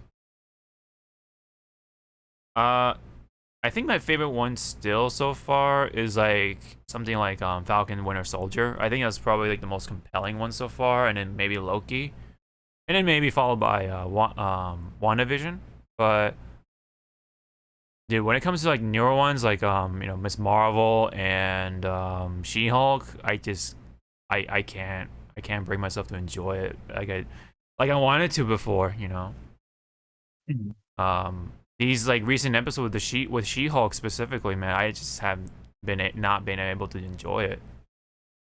I mean, how do you feel briefly about She-Hulk as of recent, if you have been keeping up? I mean, with She-Hulk, because I already had like background knowledge of her, pretty much was like, she's pretty much doing what she does in the comic, break the fourth wall. She was kind of like in her earlier years, holy crap, they really was exploiting her, because sex appeal and shit. But for the lore, the lawyer part, I wish there was a little bit more, but I guess it's because they're still trying to establish her, and I still haven't watched the recent episode. I see. Okay. Yeah, I mean, a lot of people. Let me just say that a lot of people have been complaining about the fact that they included Daredevil in the trailer because it's such, at this point it just feels like a bait. That's all I'm gonna say. Like that, I can kind of like understand. But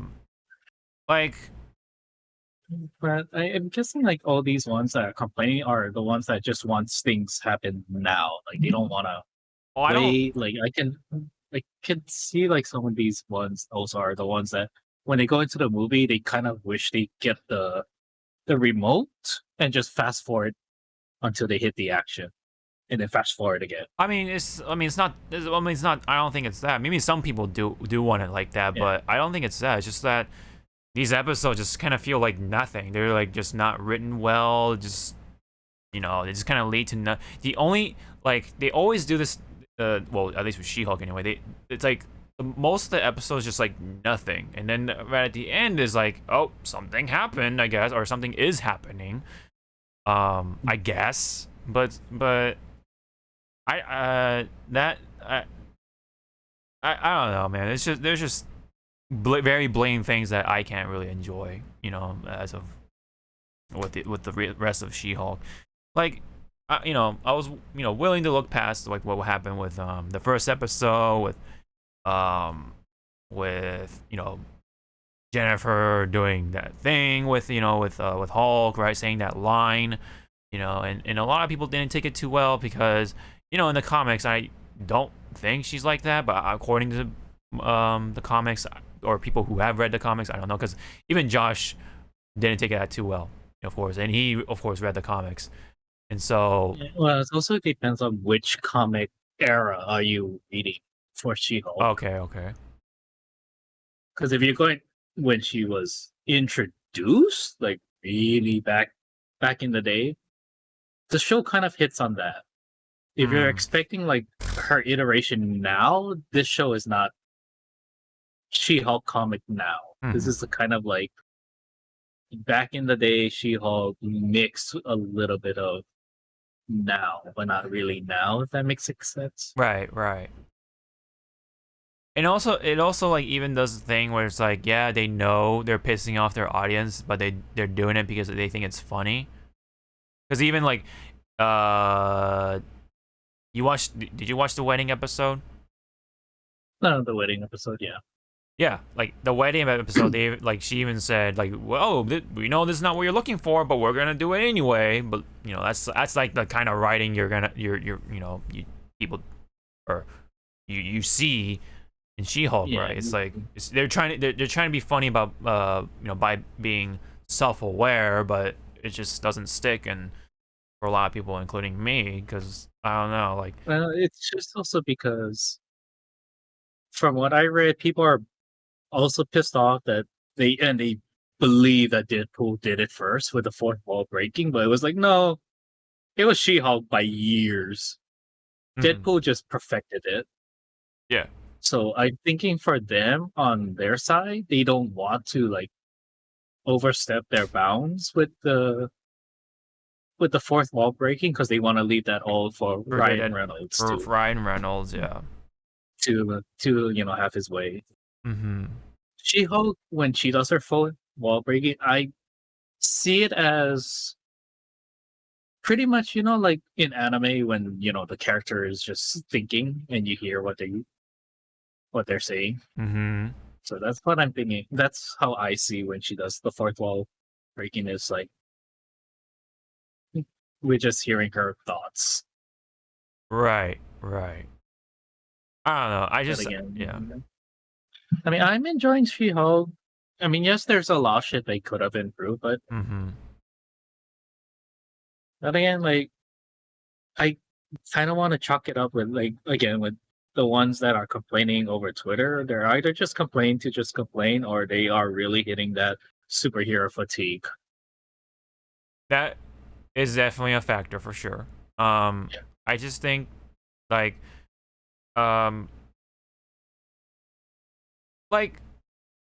you could like this like well, okay, I'm just gonna speak for me, but while I would prefer to see like the more like lawyer stuff, you know what I mean, like that side of Jen Walters and in She-Hulk, of course, but like I wouldn't mind the romance comedy thing if it was done right. That's the thing about it. And then the problem here is it's just a lot of things aren't done right, and there's like there are things that you can't take away from in a good way, but but the potential kind of just like gets thrown out of the window because of these writers or the director or whatever who it is, and it just comes off as just weightless overall at the end of the day, until you get at the end of the episode, right? There's always something happening at the end of the episode.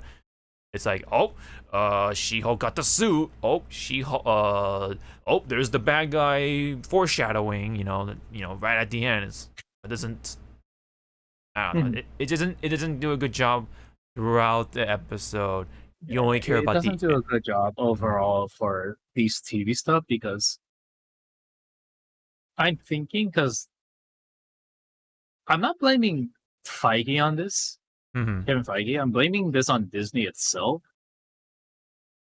They're only given like 8 episodes, so they're trying to cram like so much, Mhm. and so you have to cut a lot of things. I think She-Hulk is like only 8, Oh, I thought it was 9, but 8 or 9, but Yeah. still, that's not enough. regardless, yeah.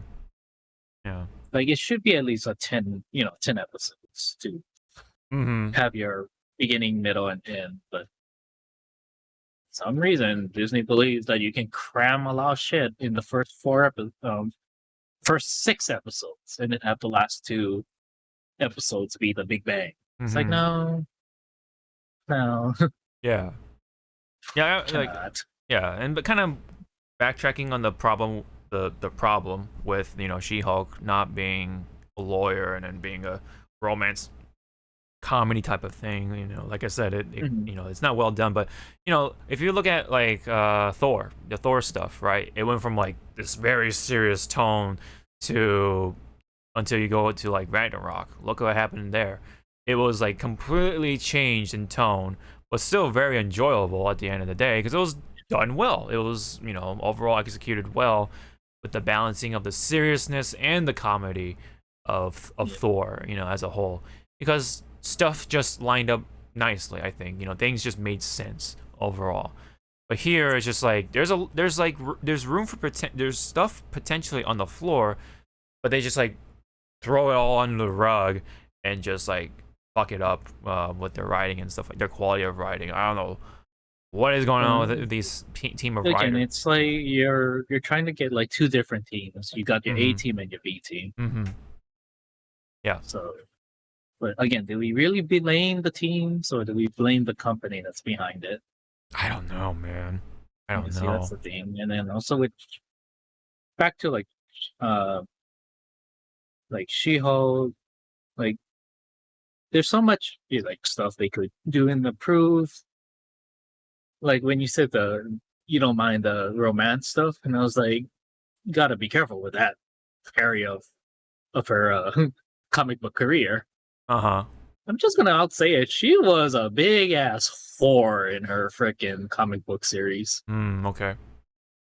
She slept with a lot of people, and if that, so I don't think that would be like appealing nowish. Well, I mean, I'm just Yeah. I'm just saying, like, But I'm just saying, like, if later down the line when she's actually a established character, are they actually gonna go like, hey, this is She-Hulk. What number are you on, girl? It's like, oh, I'm on number 15. Who is it today? It's Hercules. It's like, what happened to Wolverine? I don't know. Didn't work out.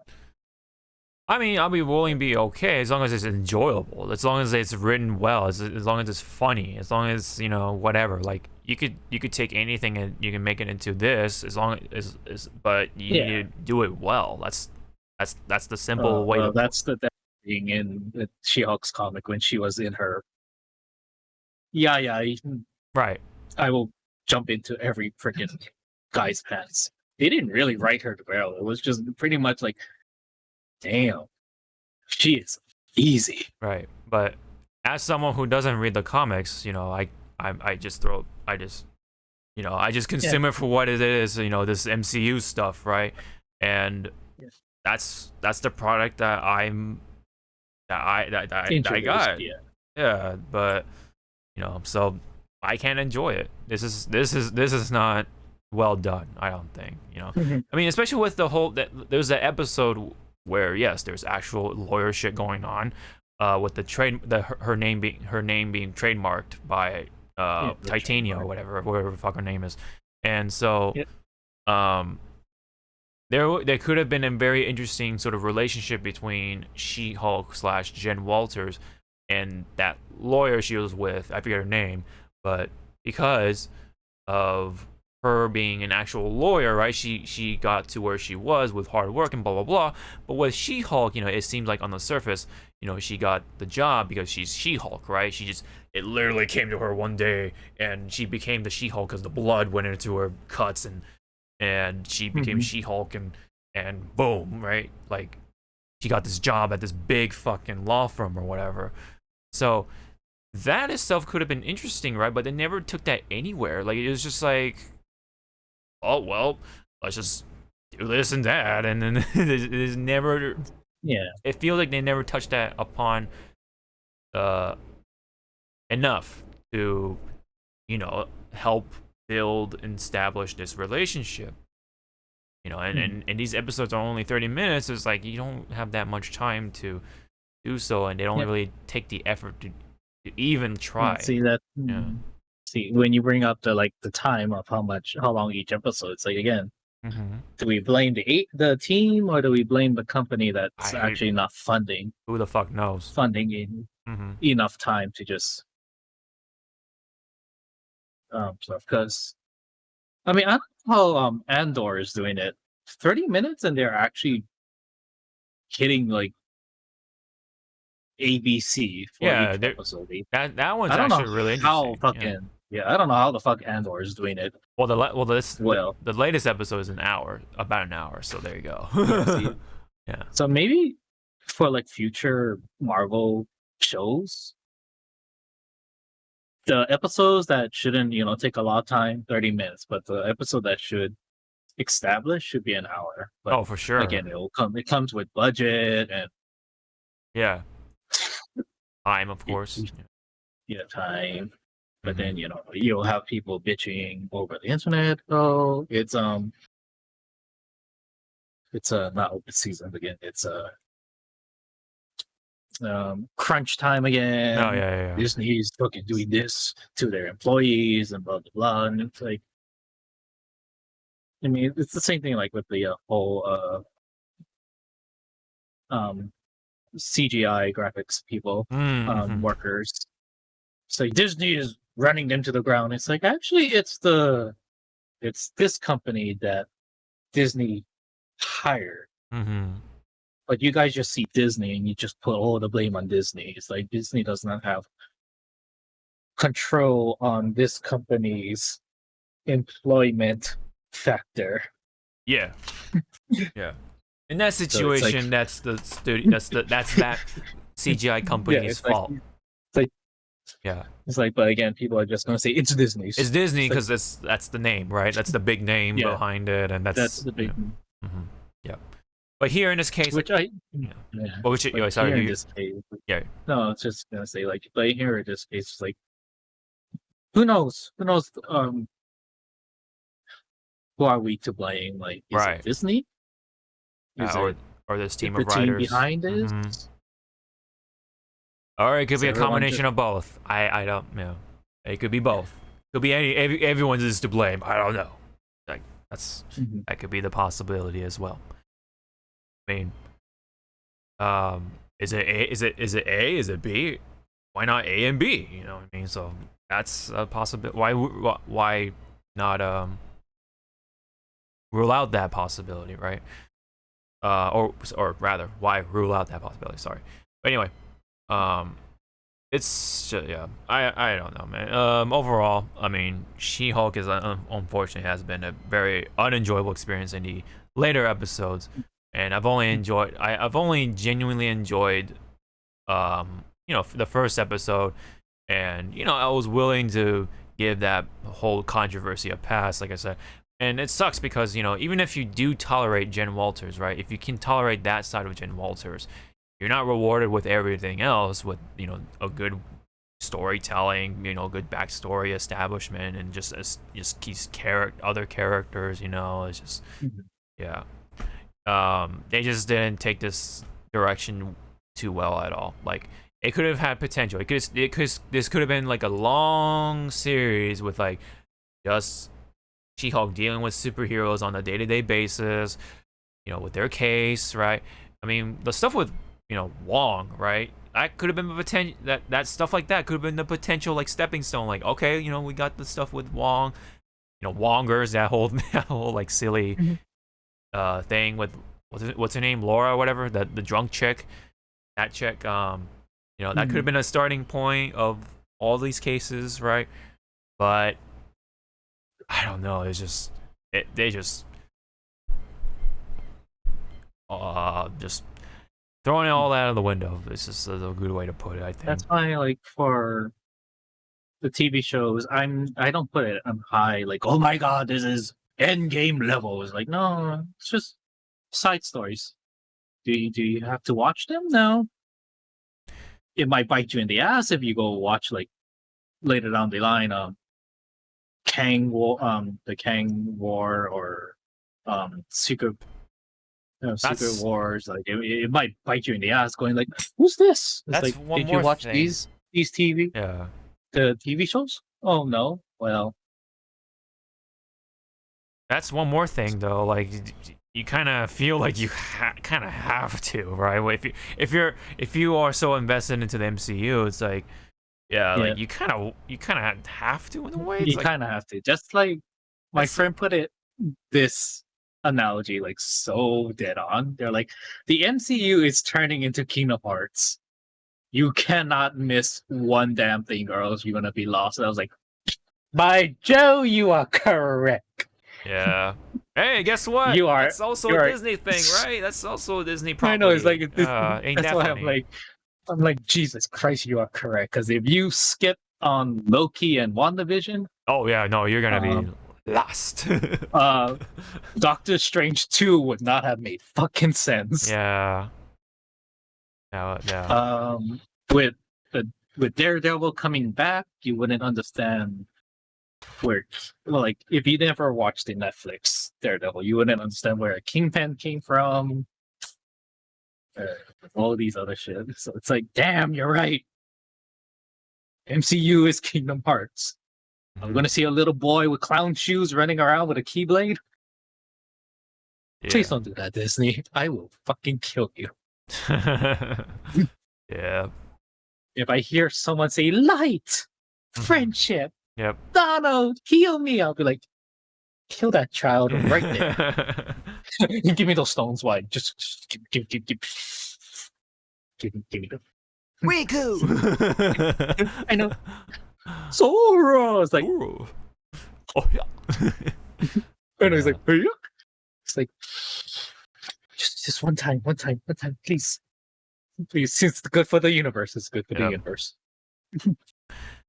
What else? I mean, to kind of like add more to this whole thing with Disney, right? It kind of sucks because I'm paying for fucking Disney Plus. That's another thing. I'm paying for Disney Plus, and this is the kind of shit I'm getting from the MCU side of things too. You know, that's what I kind of was. That's what I kept. Or that's why I subscribed to Disney Plus for. It's to try to look forward to the MCU stuff, but a lot of it has been very mixed so far. I mean, yes, there are things to enjoy, like, you know, Falcon, Winter Soldier, and stuff like that.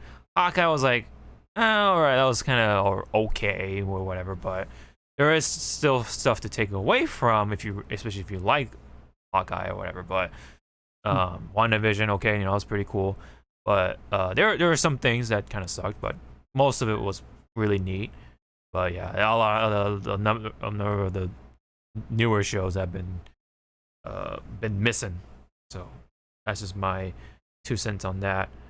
And then, you know, I know this is separate, but the new Disney movies, when it comes to the animated stuff, has been more or less like kind of for me. Especially like you know, Encanto and like what's that? What was that? Other movie with Pixar, Red, was it? Something Red? With the red panda. Oh yeah, Red. Turning Red or something. Turning Red, something like that. That one was like, yeah, I enjoyed that one a little more, but it if you compare them side to side, the story is essentially the same thing, right? Because it's all about being accepted by either your parents or your grandparents. It's like essentially the two sides of the same coin sort of situation, you know. So you know, it's just the whole No, I don't know. Maybe it is Disney that's doing all this stuff, but it might be just a combination of other things, right? A lot of things, right? They're just maybe the entertainment climate is just also pretty bad. I don't know overall. I don't know what it is, but all right. Anyway, feel like we're dragging on this at this point. Yep. From Armor Wars. Meanwhile, some cool things happen in Disney. Speaking of Deadpool, we have Ryan Reynolds. Hey everyone, we're extremely sad to have missed D23, but we've been working very hard on the next Deadpool film for a good long while now. I've had to really search my soul. His first appearance in the MCU obviously needs to feel special. We need to stay true to the character, find new depth, new motivation, new meaning. Every Deadpool needs to stand out and stand apart. It's been an incredible challenge that has forced me to reach down deep inside, and I have nothing. Yeah, just completely empty up here, and terrifying. But we did have one idea. Hey, Hugh, you want to play Wolverine one more time? Yeah, sure, Ryan. I wonder if this is the same house they used in the song. Logan. Yep. Sorry, what? Where's? I wonder if this is the same house they used for Logan. Oh, I don't know. Yeah. Because the staircase looks oddly the same. Yep. Coming Hyun. Yep, that's funny. Yep. Deadpool with Wolverine is happening for Deadpool 3. So that's In the MCU. in the MCU, yes.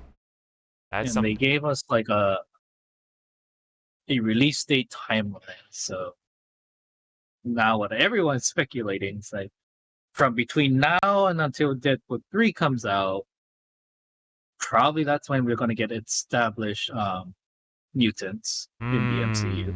Right. To which again, if Kevin Feige sticks to his fucking guns with the mutants, they're gonna focus on Jubilee, Kitty Pryde, Nightcrawler, and because he said he doesn't want to fall on Storm, Cyclops, Jean, and Wolverine. You know, like oh my god, it's not working. Okay, everyone, fall back. Yeah. Bring back these guys. Or, and I was talking to my coworker about this, another adaptation they could do with the mutants, because the story's already there. They just need to live action fight. It is X-Men Evolution. Make them all teens. Mm-hmm. So yeah, come on, give me X-Men Evolution, one of the second best X-Men shows. Right. Minus 97. Mm-hmm. Because 97 is like Holy Grail. Yep. With all its silliness. Mm-hmm. Hugh Jackman's Twitter also had a video with Ryan Reynolds and Hugh Jackman himself, along with Ryan Reynolds' video from that initial thing that we just saw. That was from Ryan Reynolds. So here we go. Hi. Hi. How are you? You have questions? Yes. I had a lot of questions. I'm sure you had a lot of questions, but rest assured, No. we can answer them right now. Like, for example, how is Wolverine alive? Yeah. After Logan. Logan takes place in 2029. Mhm. Totally separate thing. Logan died in Logan. Not touching that. What So actually they're giving us happens an in our endpoint. film Mm-hmm. is these two get out there. He's like, God damn it. No, it's actually like in the video, like they cut out the sound. I know, but the song that they're using. Yeah. Obviously, we can't play this all the way, but it's pretty funny. Anyway, so yes, Wolverine will make an appearance in here. It's a separate thing, like multiverse and stuff like that. So that's the power they have. But also back to She-Hulk. There's already a little Easter egg or or setup that Wolverine's already in the MCU running around. Oh yeah. Because there was a when she was looking on, I think it was at episode 2. Yeah, it was one of the news news things said man with metal claws fights in a bar, and I was like, hey, Yep. There he is. Yep. Let's see if they do bring Deadpool and Wolverine into the MCU. Are we finally going to see Hugh Jackman wear the iconic Yellow jumpsuit? yellow suit? Yep. The yellow spandex. Yep. I don't. Yeah, that's. I'm sure it's going to look stupid as hell, but for a lot of us 90s X-Men fans, we're going to be like, they did it.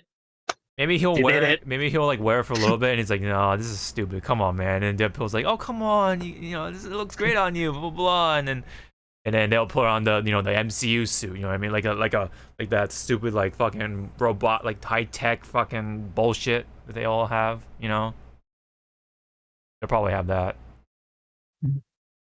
Could it work? Sure, but I don't know. We'll see.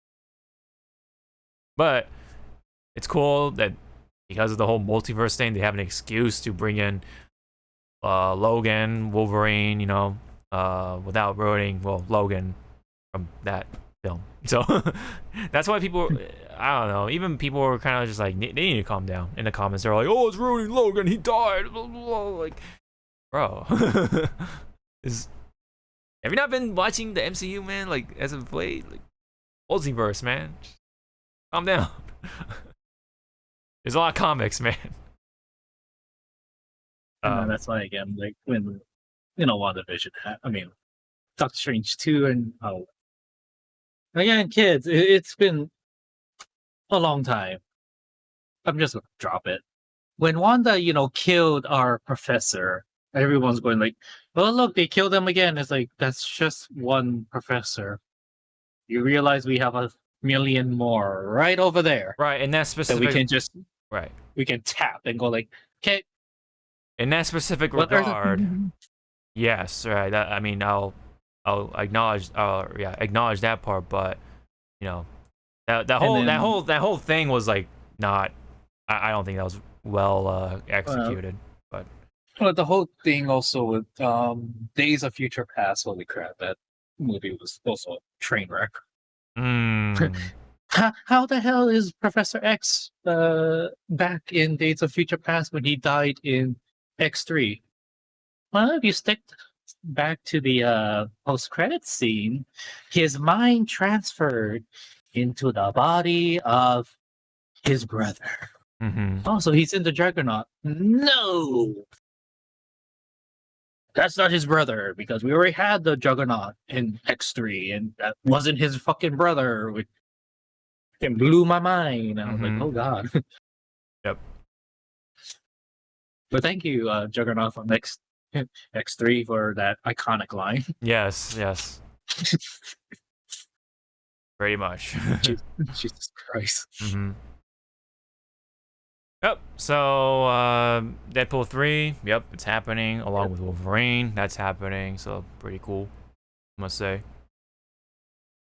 Now, since Deadpool's coming to the MCU, I want my canon to happen. Because again, we have Spider-Man. Make a buddy cop movie with Deadpool and Spider-Man. And also, don't be afraid, because in the comics, even though Wade does play it off as hee hee ha ha, I think there is a little relationship between Peter and Wade. Even the age difference. But yeah. Yeah. Yep. We'll have to definitely see. We'll see. We'll have to wait and see. Wait and see. Yep. A lot of waiting and seeing. Wars, then with Secret Wars, like what, in 5 years? 5 years time or whatever. Who knows? We might see Andrew and Toby again. Because that's what Secret Wars is all about, people. If I'm what's it called? Spoiling what Secret Wars is like that comic book series has been out for years. is pretty much a big multiversal war, and Gwen Stacy as Spider-Gwen fights, blah blah blah. So it's like we're gonna have a big mixed pot of a lot of IPs, and it's like, all right, Disney, how much money are we pouring into this? How many IPs? Come on, dump them in. Yep. Okay, how about this IP? Oh no. Throw that one away. Yep. Which again, I'm waiting for the day that Big Hero 6 enters the MCU, because again, a lot of people forget Big Hero 6 is a Marvel property. Yep. But is it gonna be is it Disney animated or Pixar? I think that was Disney. Is it gonna be that Big Hero 6 team, or is it gonna be the actual Big Hero 6? But I wouldn't mind Baymax fighting alongside, I don't know, the new Black Panther. I wouldn't mind seeing Baymax. That'd be pretty. That'd be pretty. It'll be weird as hell, weird, but yeah, you'll but be like, interesting to see. just see Baymax doing this to Blade. Yeah. La la la la la. Yep. It's like Blade, don't kill him. He's our child. Yeah. All right. Yeah. Well, that is it on that part. Pretty exciting news on that when it comes to Disney, fortunately. In other news, Netflix, with Avatar Last Airbender. Yep. They have announced another dump of casting for the live action series on Netflix of Avatar. So this includes George Takei playing the Space Stealer, aka Ko, I believe. And then the rest of them, Arden Cho is playing June. Momona Tamada is playing Tai Lee. Talia Tran is playing Mai. King Boomy is being played by Utkarsh Abudkar. That's a very difficult name for me. I'm sorry. Abudkar. Amber Mythunder is playing Princess Yue. Are you gonna have the penis hair? God damn it. God damn it. Fuck. Yeah. Thank you, M. Night Shyamalan, to fucking have that, and it's like, oh, Jesus. Someone fix her hair, please. No one wants to. Oh, God. We're keeping that, aren't we, sir? Yes, we are. It's like... Yep. Danny Pudi is the the mechanist, and the which again is like, how far is this first season? I don't know.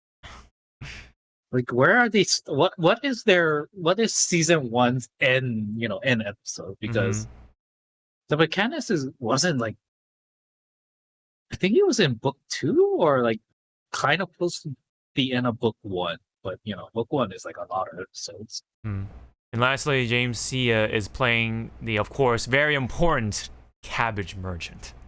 My cabbages. You gotta have the cabbages. He does. I swear, if he doesn't really my cabbages, I'll be like, you know what? No. No, he doesn't pass. Miss opportunity. That never happened in like Korra, right? I don't think we've had like like any sort of like cabbage related gag. My cabbages, no. No, we had mentions of him, like in flashbacks. And okay. Like little photos, like with him opening, like I think a business, like a real actual like business empire. I don't know. It's been a long time since I watched Korra. Yep. But yeah, very, very important character nonetheless. The cabbages, man. Gotta have the cabbages. Anyway, so that's essentially it. We've had announcements early on, like way while back, about the main cast in the past. I don't think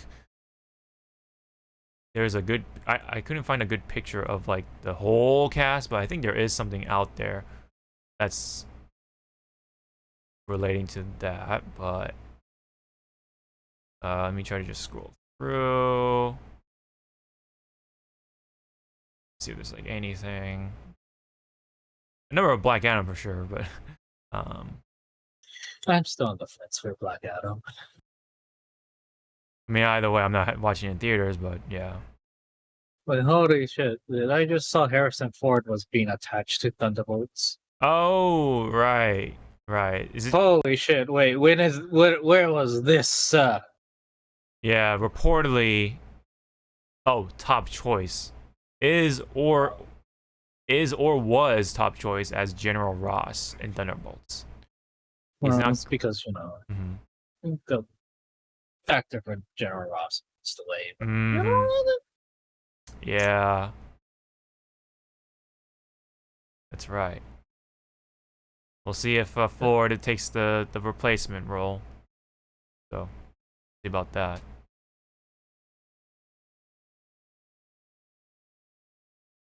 But yes. I mean, go ahead. This must have. It might be a no because of scheduling issues. Right, with Indiana Jones 5, maybe? I don't know. Yeah. Because if both goes into production at the same time, hell no. Yeah. Harrison's gonna say yes to Thunderbolts. He's gonna go straight to Indiana Jones for sure. Mm-hmm. Yep. Yep. I mean, it's like asking, "Hey, Harrison, would you rather? Can you come into the office at LucasArts and record like these 5 lines for like your spirit ghosts for Star Wars?" Yeah. Mm-hmm.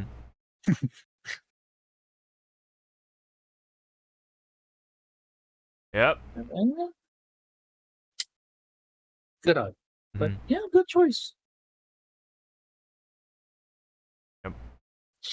Okay. Oh yeah. So.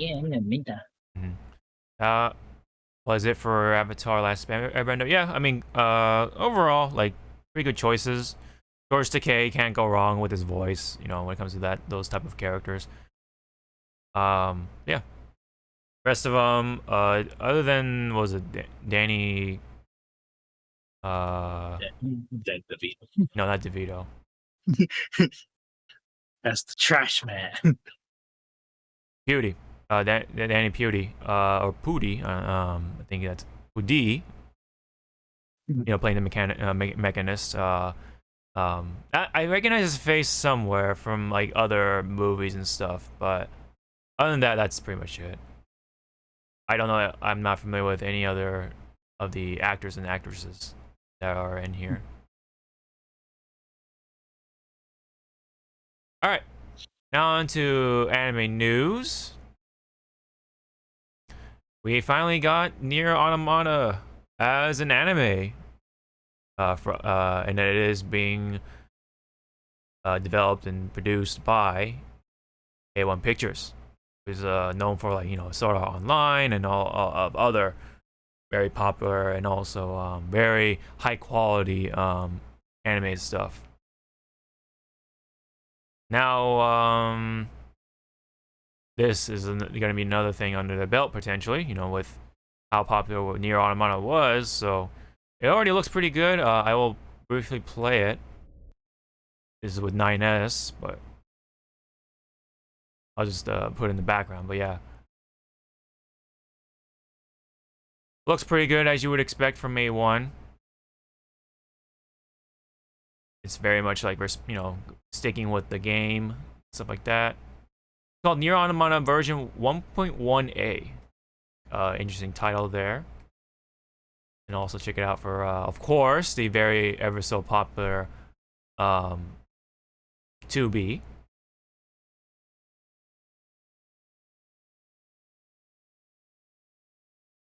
Yep, see a little more what's going on with the animation, how the quality is like.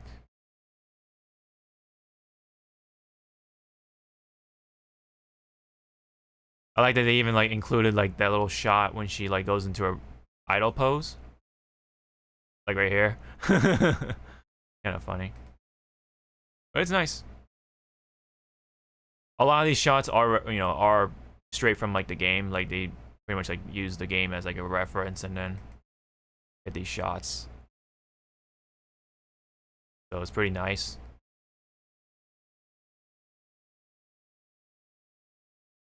So looks pretty cool. Don't know if I'll check it out immediately because I already played the game, so I already kind of know how the story goes ish. But hey, it's nice. It's nice that the they're making an anime out of it. So. And it is indeed coming out January of next year, 2023. That'll be an anime on a number of people's lists, you know, to watch, I guess. Any comments you got for Nier?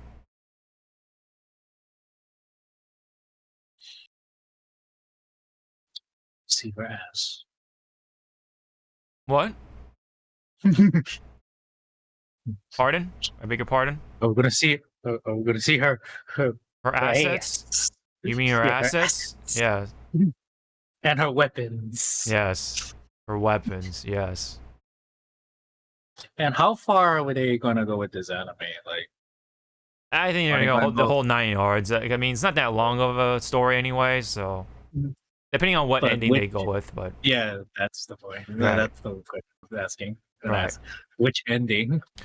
I mean, well, with the version stuff, right? Like maybe season 2 will be version 1.2 B or something, and that'll be like the B ending and stuff. Maybe they'll go with the A ending. Maybe that's a hint of what that means, right? What that code quote unquote means. Version 1.1A. Maybe they'll go with the A ending, and then maybe by the I don't know the third season or iteration they'll go with the true ending or whatever. I don't know. So it is going. Maybe it is going to do a bit of both because it is covering both 2B and 9S. So that's probably what's going to happen. Maybe. But yes, you know they're probably going to have to. It is possible they'll just stick with one ending and they'll just probably just stick with the true ending. I don't know. I forget which one is like the popular slash like the default ending or whatever. Maybe it is A. I don't know. By the way, looks cool. I like the game at the time. Maybe I'll give it a watch. Who knows? But hey, I appreciate the existence of the anime. All right, so I believe that's essentially it. Other than this one, last one is well, The Last of Us. There's a bit of a sneak peek. I won't play the audio, but you get to kind of see like the sets and stuff like that for Last of Us.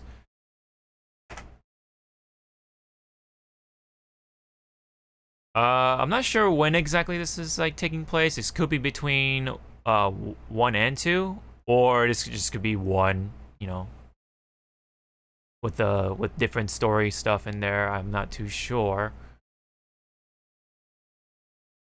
But, you know, just like with Nier Automata, like they definitely took this live action series took a lot of reference from the game, and they are paying respect to it in a way.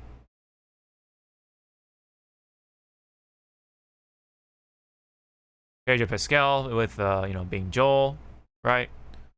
Looks pretty good. Playing Joel.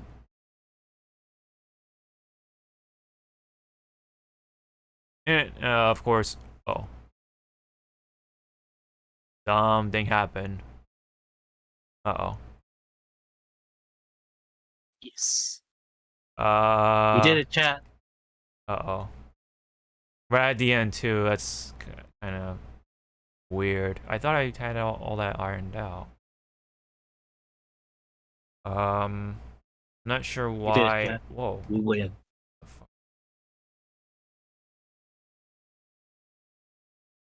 Oh boy. I don't know what the fuck happened. Maybe it is time for a new graphics card. I don't know. I'm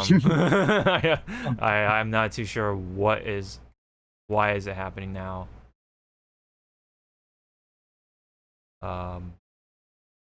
Your graphics card right now was finally heard you talking shit. I guess so. It might be. Oh, it might be. What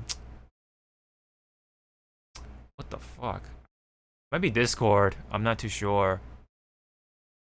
Because I can't even like access to your Discord, or even like your Discord like window. Just like black. Well. I can still hear you. It's just like you're black. If you look at the live stream, it's just a black screen for you. I've been taken over by the ether. Yeah, I don't know. I guess that's the signal. Yeah, it That probably this is a was the signal. last. Can you see the screen share still? Yes. Okay, that itself is weird. I don't know. Just from judging it from how it looks, what do you think? Because you did play the first Last of Us, right? So. Yeah, I mean it looks good. Yeah. I'm just wondering why the Mandalorian is running around Yeah, I know, right? on Earth. Yep. So what are you doing here? Mm-hmm. Where's Grogu? Who's this child? Mm-hmm.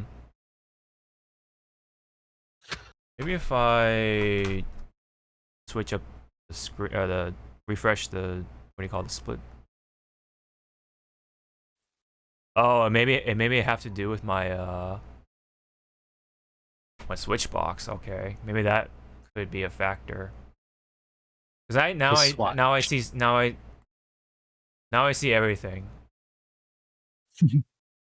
And now, okay, now you're just like suddenly big. Kind of sucks that it interrupted the very last part of it, but anyway. All right, I think we're back-ish. But let me just put this back over here. Okay. Okay. So, sorry. So, you're saying it looks good and stuff like that? Yep. Yeah. Just the Mando is here, everyone. Do you like? Yeah. Do you like Pascal as Joel? I don't know. In your honest opinion? Does he look the part? Eh. It's just it comes down to the acting of it, Mm-hmm. Right, of course. So yeah. So at the moment, I don't know. Gotta see. Wait and see, kids. Wait and see. Let me rewind a little bit because I think he's missing the beard. Because by the time, because Joel, by the time during the first part, Last of Us, he definitely had the beard. This is just me judging off of the visual side of things, but yeah. So maybe Pascal can't just grow a nice beard, I guess, just with the mustache.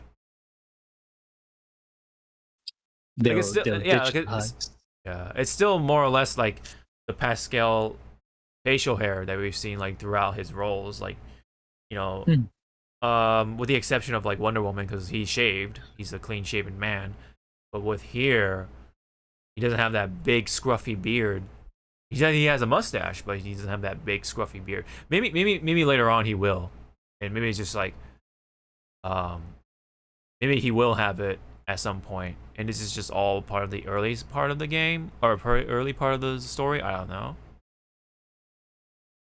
But even though, like in the game, he's always had that same scruffy beard. I don't know. Yeah, see, I was like not even like heavy and whatever. I don't know if you saw that specifically, but let me just rewind a little bit. But yeah, as I say, it's not even like that heavy of a beard in comparison to Joel in the game. He better be singing Country Road.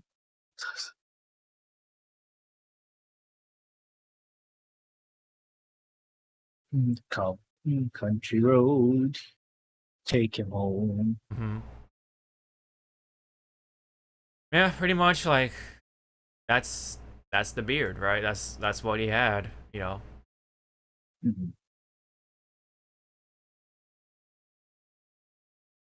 Kind of patchy looking, you know.